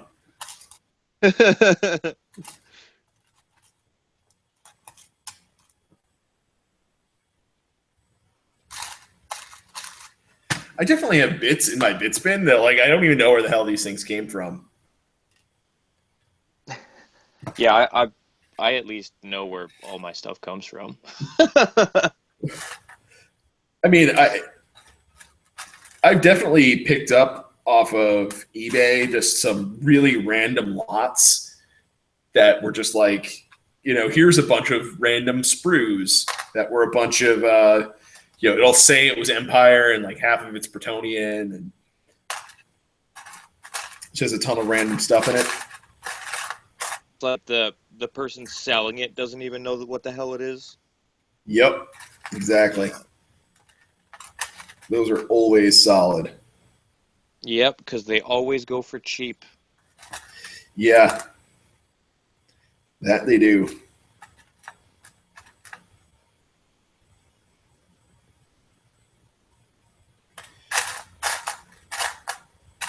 It's one thing that's been like super aggravating as of late, because like the Canadian dollar's like in the shitter right now, so like it's super difficult to like get your hands on bits and stuff like that. Yep.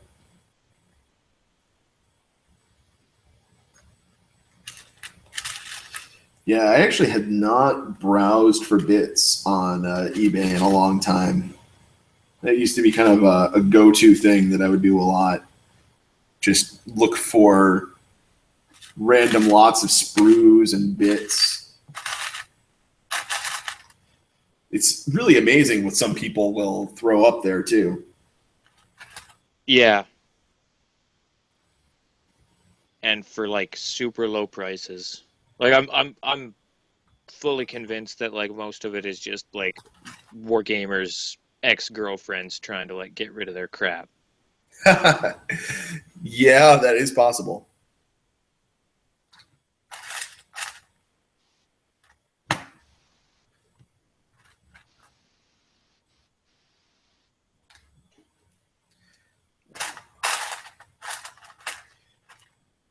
What I'm doing right now totally reminds me of like being a kid back in the day, sifting through Lego bins.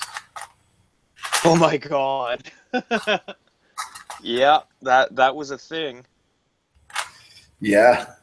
It actually has come like full circle for me, like being a dad, because you're like, hey, make sure you pick all of those up because I don't want to be stepping on them. And then sure as shit, like an hour later, you step on one and it'll be like one of those little ones that really, really hurts. Yeah.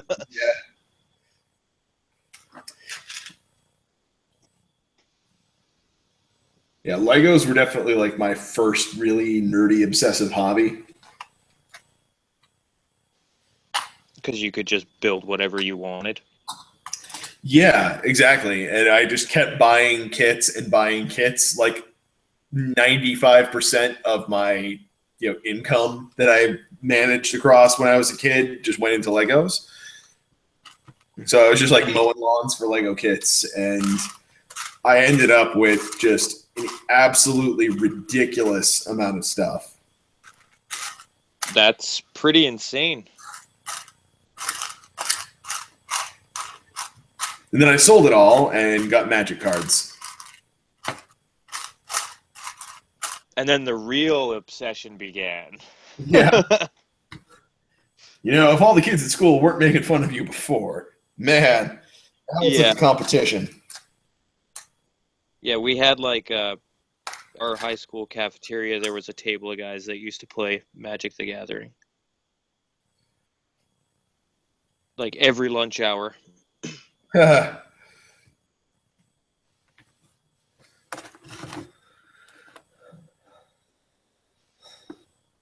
It was not something that I ever like got into. Like I've played it before, but it's I was more amazed at like the fact that they were able to pack in this beautiful artwork into such an itty bitty space on that card.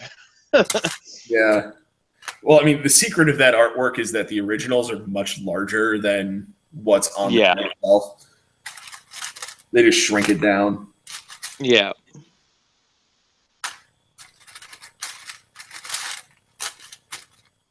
What is amazing, though, is something actually a friend of mine does is the art alters, where an artist goes in and expands the art of the on the card, like through the text box or all the way to the edges.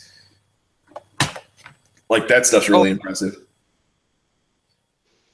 Yeah, I don't know. I just like the artwork on those cards is just always been like insane. Yeah. Like I think my favorite one, like when I was in high school, was definitely like I think it was called Jareth, the Leonine Titan. But he was like this lion man gladiator thing, and like the artwork for it was just amazing. Yeah.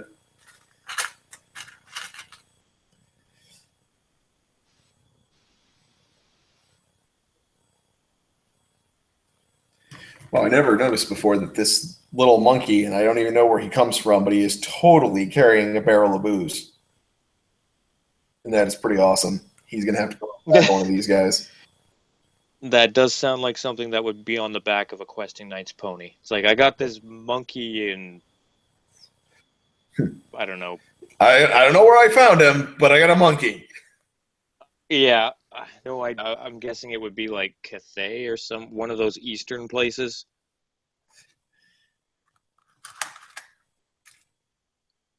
It seemed like they'd be the type to train monkeys.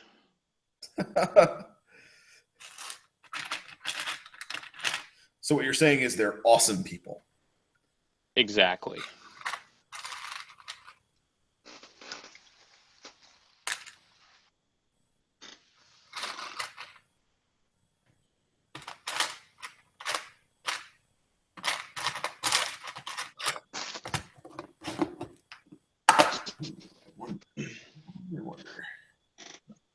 Oh, I just got the "Are you done yet?" text. Oh boy. Womp womp. Yeah, that's all right. I'll give it another half hour. Yeah, I totally did. It's okay. I'm sorry. I was busy painting. I got really into it. Yep, that's exactly the excuse that's going to happen.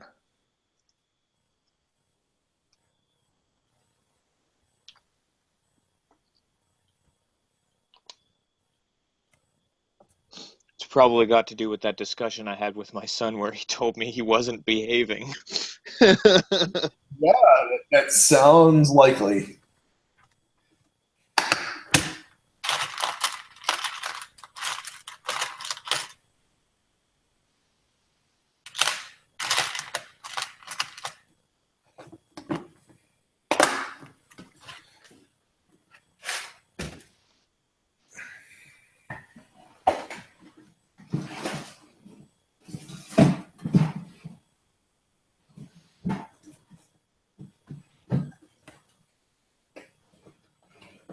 Come on. Oh, yeah. Chest of drawers is not easy to open.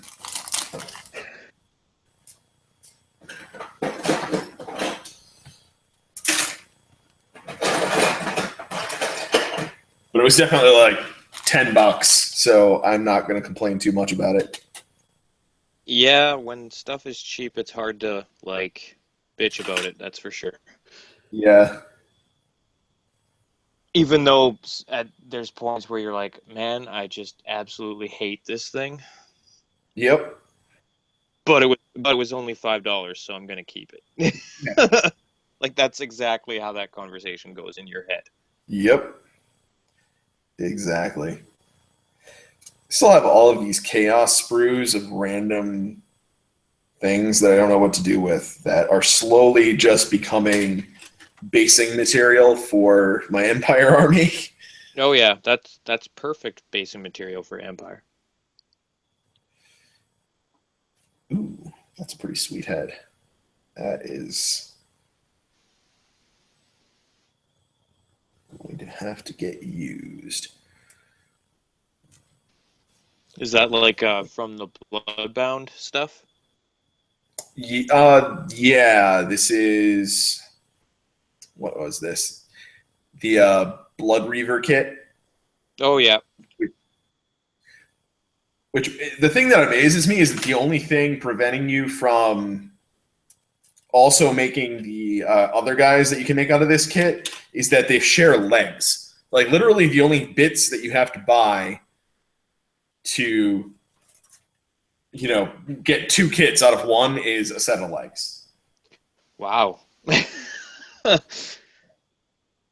That's pretty amazing actually. Most things it's like you gotta get the legs and the torso and maybe like a left arm or something. Yeah. Oh, this is a really awesome head to use as a severed head trophy. Which one is it? Let's see. I gotta get this thing off the sprue, but let's see if we can hold it up. Oh yeah, with like the taily sweepy thing on top. Yeah, yeah, the big hair thing going on. Yeah. Yep, that is going to be a sweet one. And it'll look like it has a point to actually be attaching to like the belt on the horse.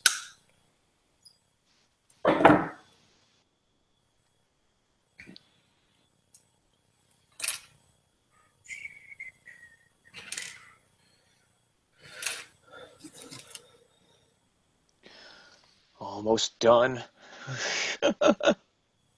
I've only got like one more highlight and like five more glazes to go. Well, one color highlight.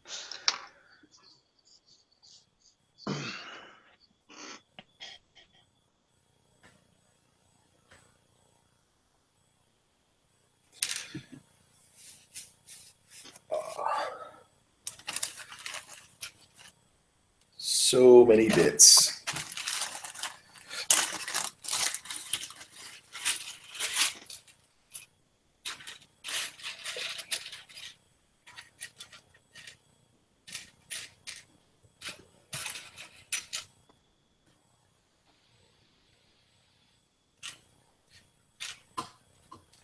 So like it kind of surprises me that you were like not into the corn Yeah, I just wasn't feeling it. just because yeah, it's just confusing because like I would have thought that with like all the different synergies that those guys actually have where like the running and charging and plus one to hit and re-rolls and all that stuff that you were like, yeah, no. My problem is that they're very one dimensional and all they can really do is run up and charge. And Right. I just kind of get bored with that. That does make sense. Yeah.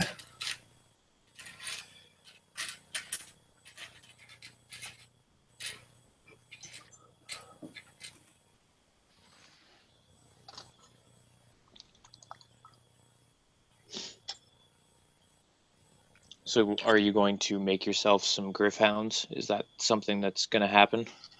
Yeah, that is definitely a thing that's going to happen now because, yeah, just one more thing to actually make shooting ridiculous. Yep. I was pretty shocked when I read that too. I was like, I need like a million of these. Yeah. I don't know what the right number of these is, but I'm pretty sure the answer is a lot. Yeah. Like I've only got two in my warband and like it's made a huge difference. Like it's insane what they're like cuz I've just been playing time rules there Yep. and they are like make the warband amazing because whenever an enemy comes within 10 inches it's like, "Oh, I get to stop your turn now." Yeah. And then continue your turn. So I'm gonna have to actually look at the rules to these. So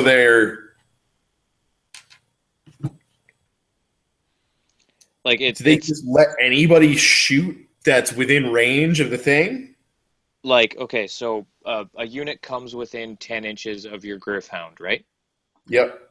Once that happens, you roll 2d6, and then you take that number from the 2d6, and you get that many inches of range between your shooting units and the Griffhound to alert.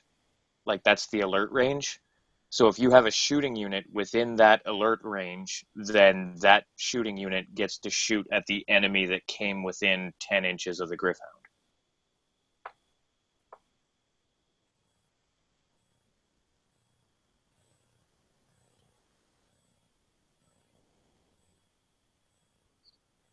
Comes within 10 inches. So if you just stick this thing 7 inches out from like a shooting unit, on average, you're going to get it most of the time. Exactly. And you just get a random stand and shoot that's not even like have to get charged. It's just like, oh, I've got this little guy out here that's going to alert me to you running up. That's exactly it. 3 wounds, though, no save. Yep. So they're squishy, so it doesn't like make them completely off the wall overkill, because they can be killed fairly easily. Yeah. Which is why I have the paladins, so they can't just get shot off, because I stick them behind the paladins, and the paladins have that force field thing where it makes it like -1 to shoot at whatever's behind them. Yeah.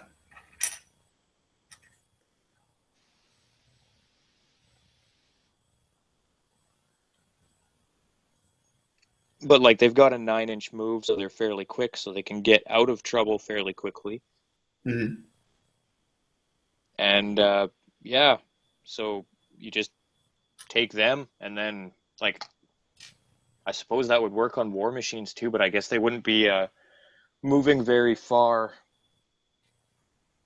away from the war machines in order to get that sort of bonus, because the war machines movement is only what, like 2 inches, most of them. Yeah, it's something obnoxiously low. Yeah. Oh,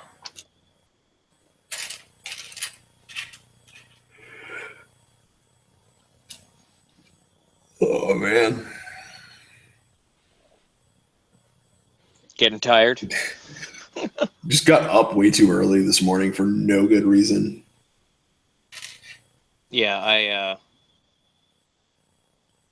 actually got to sleep in this morning. It was kind of nice. Didn't get up out of bed until like just out, like before you messaged me there. Oh, nice. Yeah. Yeah, no, I've been up since like 7:30 for really no good reason at all. Yeah, most of the time both my kids are up at like 6, so I'm usually up around then.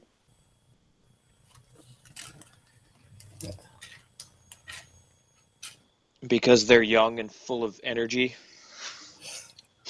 They haven't learned the glory of sleep yet. No, not yet. They're like, I just want to play. Good for you. Yeah, it's like, how can you want to play for 17 hours out of the day? Like, dear God, man, you need to stop. So true. Like, taking them to the park is like I'm not an out of shape guy, and like, Jesus, it's like impossible to keep up with them. Yeah.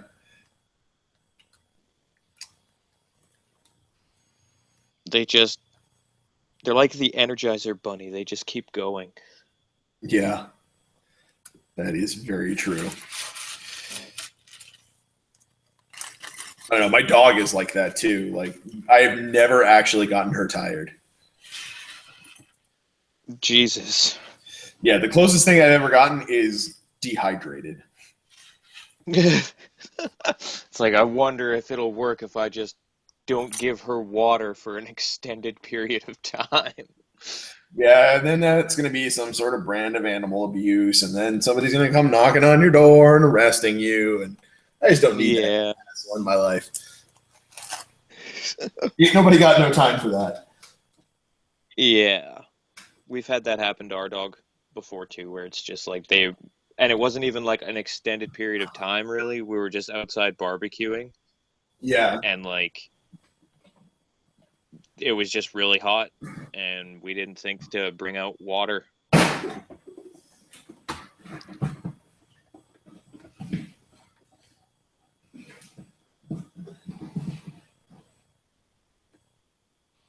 So is that hot for Canada? Like you actually got No, all that's of the snow melted for the couple of days a year?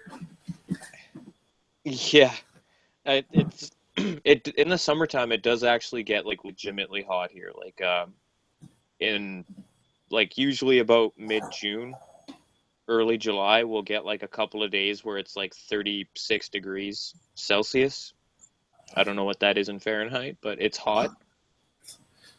Hold on, let's see what Google tells us.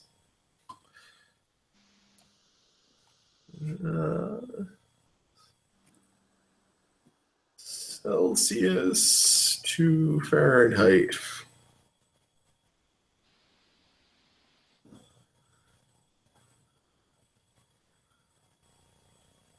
Yeah, because I definitely had to do a double take the other day when you were talking about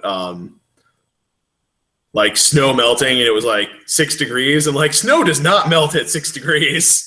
Oh, metric system. That's a thing everywhere but the United States. That's right. Yeah.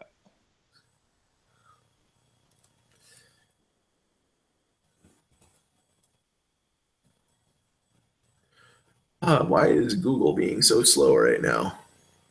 I think it's because I'm in my basement and I don't know.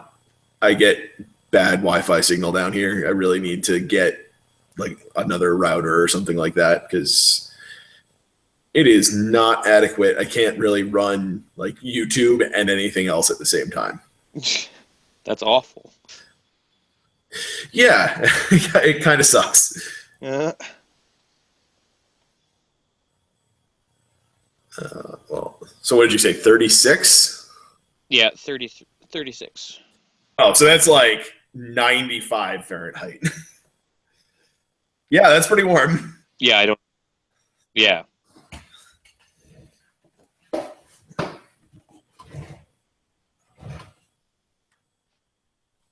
and like the coldest I've ever had it here, like on like a day that I can remember where I wasn't like ridiculously young, is minus 65 Minus with 65. yeah with the wind. So put that in your Fahrenheit and find out what that is. Minus 85? That's ridiculous. That's like if you like go take a leak outside, it freezes immediately. Yeah, that's like I think the weather warning or something like that was something along the lines of like exposed skin outside more than a minute is guaranteed to get frostbitten. Wow. Yeah, that was a snow day, the only one I've ever had. Yeah. Yeah. I've definitely had those just from cold before, where it's like, it not because it's too cold outside to like for the buses to run, it's that or like for kids to be at the bus stop, it's that they literally like forgot to turn the heaters on the engine block of the school buses, so they couldn't get them started. Oh, yeah, that's not good. Yeah, that is not a wise move. That sounds like an evil like plot where the bus drivers were like, "We need a day off. Just don't turn the block on. The kids will love us for it." Yeah. I feel like I should probably prime all of these bits, although I really don't want to. Yeah, that sounds like a dipping thing. Wait, what? Like a dipping project Oh, a where you dipping just project. Yeah, yeah. maybe. I don't know. These guys are definitely gonna have some interesting bits on them, though. Yeah, especially if you're putting like chaosy bits and stuff on them. Yeah, random chaos heads, chaos things that they've stolen, random, trophies. Trophy door. Yeah. All right, these are gonna have to go all in the priming bin. Wait. You have a priming bin?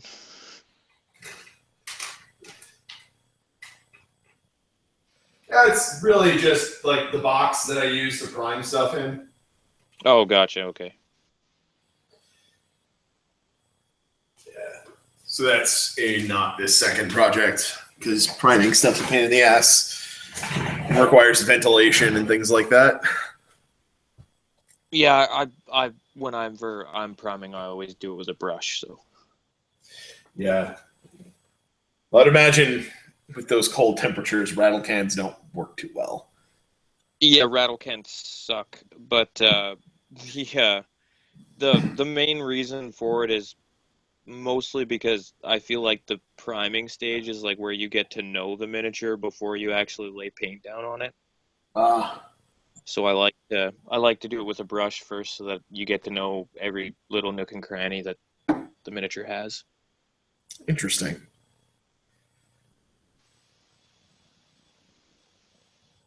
It also gives you time to like plan out your paint scheme before you go about doing it.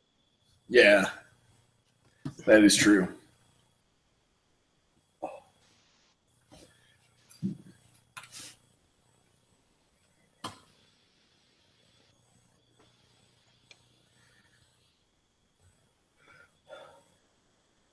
Definitely might be cool to let's see how it would end up fitting, but yeah, I think that'll end up taking up too much space. I was thinking of throwing like a Chaos Knight or a Chaos Warrior shield on the back of one of these horses as like a trophy, but it's just too big.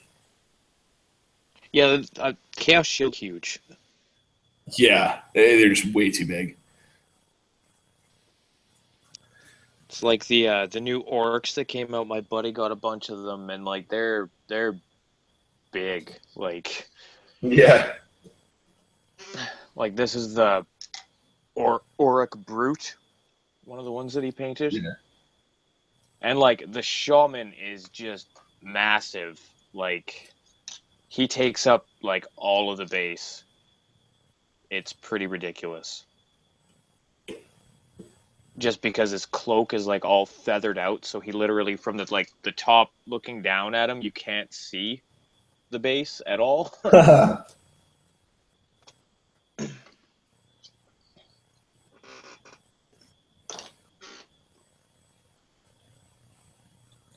So I think I'm actually going to just continue this unit of questing knights as I find more cool models.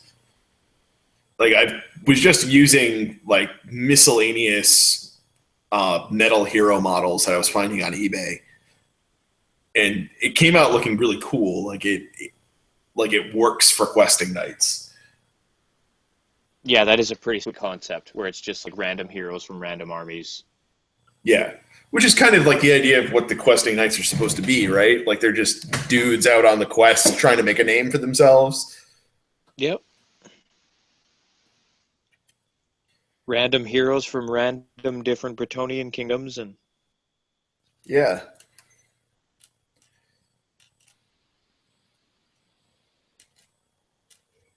Oh, I had originally grabbed my Outriders to paint, and I have not even touched them yet.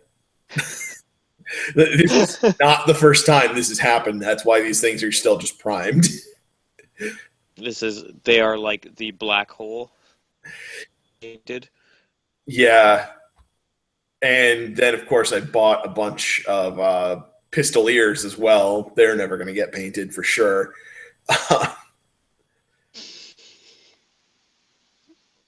Yeah, that's I never got the whole that like in the realms of fantasy that I was ever like, yeah, these guys need some guns. You know? Yeah, I would be perfectly happy with them if they were like horse archers instead. Or like if they had like the Dracoth riders with like the crossbows. Yeah. Yep. Yeah. I guess it sort of works into the Empire free people aesthetic where it's kind of like they're puny humans, but they're getting an advantage by using technology. Yeah, that That makes sense. I still don't like guns, but it makes sense.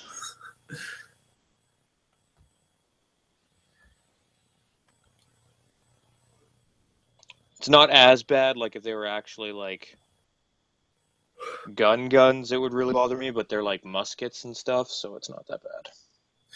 Well, I don't know. The guns that the Outriders have are like multi-barrel rifles.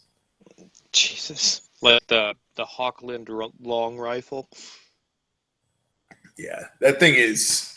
I mean, I don't know if any of the folks that you play with have like a Free People or Empire Army. But that Hochland long rifle is brutal. It's like popping Yeah, shots no, at heroes turn one. I'm glad that none of them do. All I've got to deal with is dwarven cannons, which isn't that bad anymore. Yeah, I mean it's still a 32-inch cannon shot, though, right? That's The I'm just glad the days of me running headlong into an organ gun are over. yeah, because those are not so good now. The same thing with Yeah. the Empire volley gun. Really disappointing.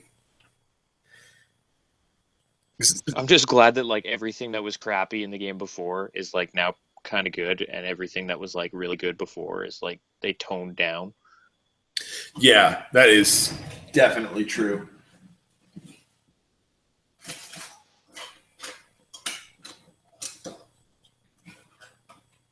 Trying to decide whether or not I'm going to rebase my demigriffs onto smaller bases. Why? The bases they're on are enormous, like the 8th edition bases. Oh yeah, okay. Yeah, those bases are pretty big. Yeah, so it really prevents you from running more than 3 of them at a time, just because they're never going to get in combat in more than 3 at a time. Yeah. I don't. Why would you want to run more than that though?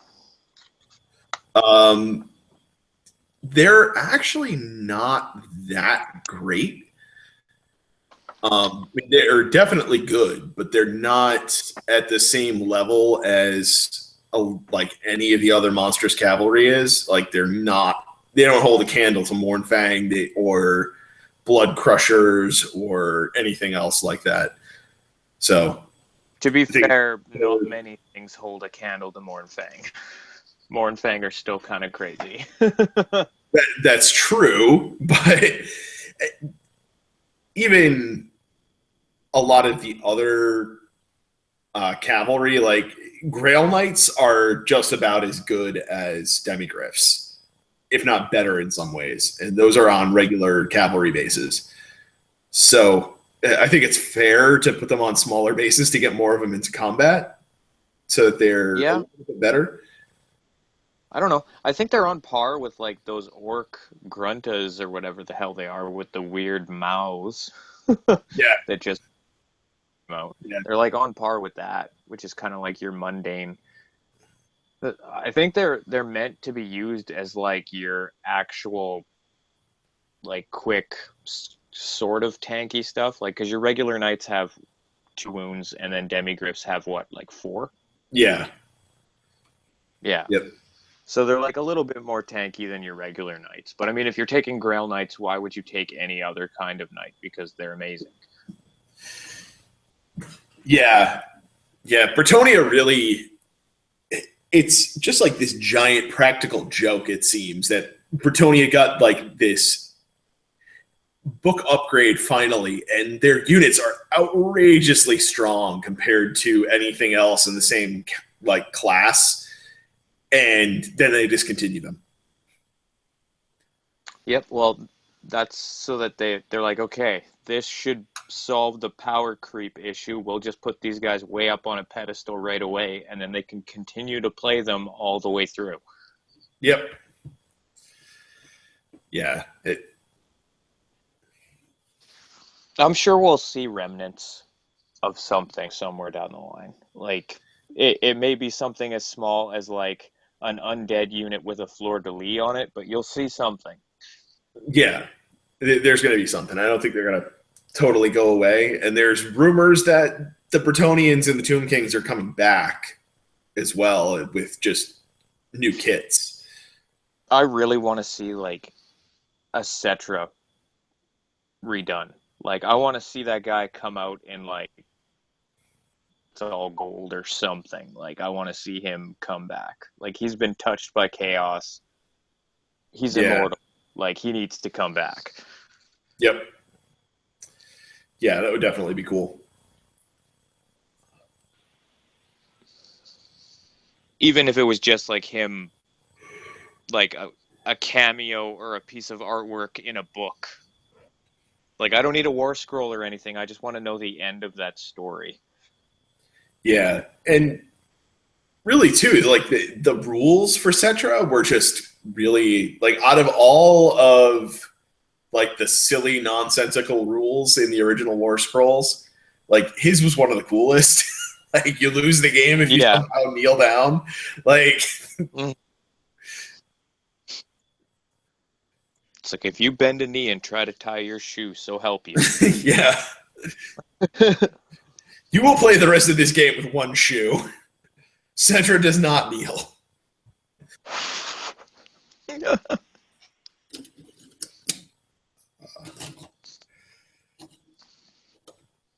You know, part of the reason why I never have tackled these Outriders is I could just not decide on what I wanted to do for a paint scheme on them. Well, I mean, should be a lot of browns, right? Because they're basically just like peasants with rifles on horses, right? I don't think they're exactly peasants. I think they're, they're drilled troops like everything else, but they're, at least in the new fluff, they're the guys like patrolling the like outskirts of the territory. So they're, lightly armored, lightly equipped, just meant to be fast scouts. I'd like to see like a return of the huntsman, but on horseback. Yeah. Yeah, I could see something like that potentially happening. The general concepts, though, of the free people make me wonder if something like that would actually happen. It seems almost a little sketchy to me that they kept the archers at all with the new concept of what the free people are. Well, it's all part of that fantasy trope too, right? Yeah, I would think if they're going to have archers that they would be a whole lot more like the Bretonian archers, where they're, like longbows hitting stuff from a long distance. Yeah. Not like skirmishy guys going out in the woods and shooting bows head stuff. That's true. Ugh. It's hit the half-hour mark, so I've got to. All right. Unfortunate. I'll shoot you a message after, and maybe we can get another one going. All right, sounds good, man. I will cut this one off for now then, but it's been fun, and I will talk to you later. Yep. All right, see you later, man. See you later.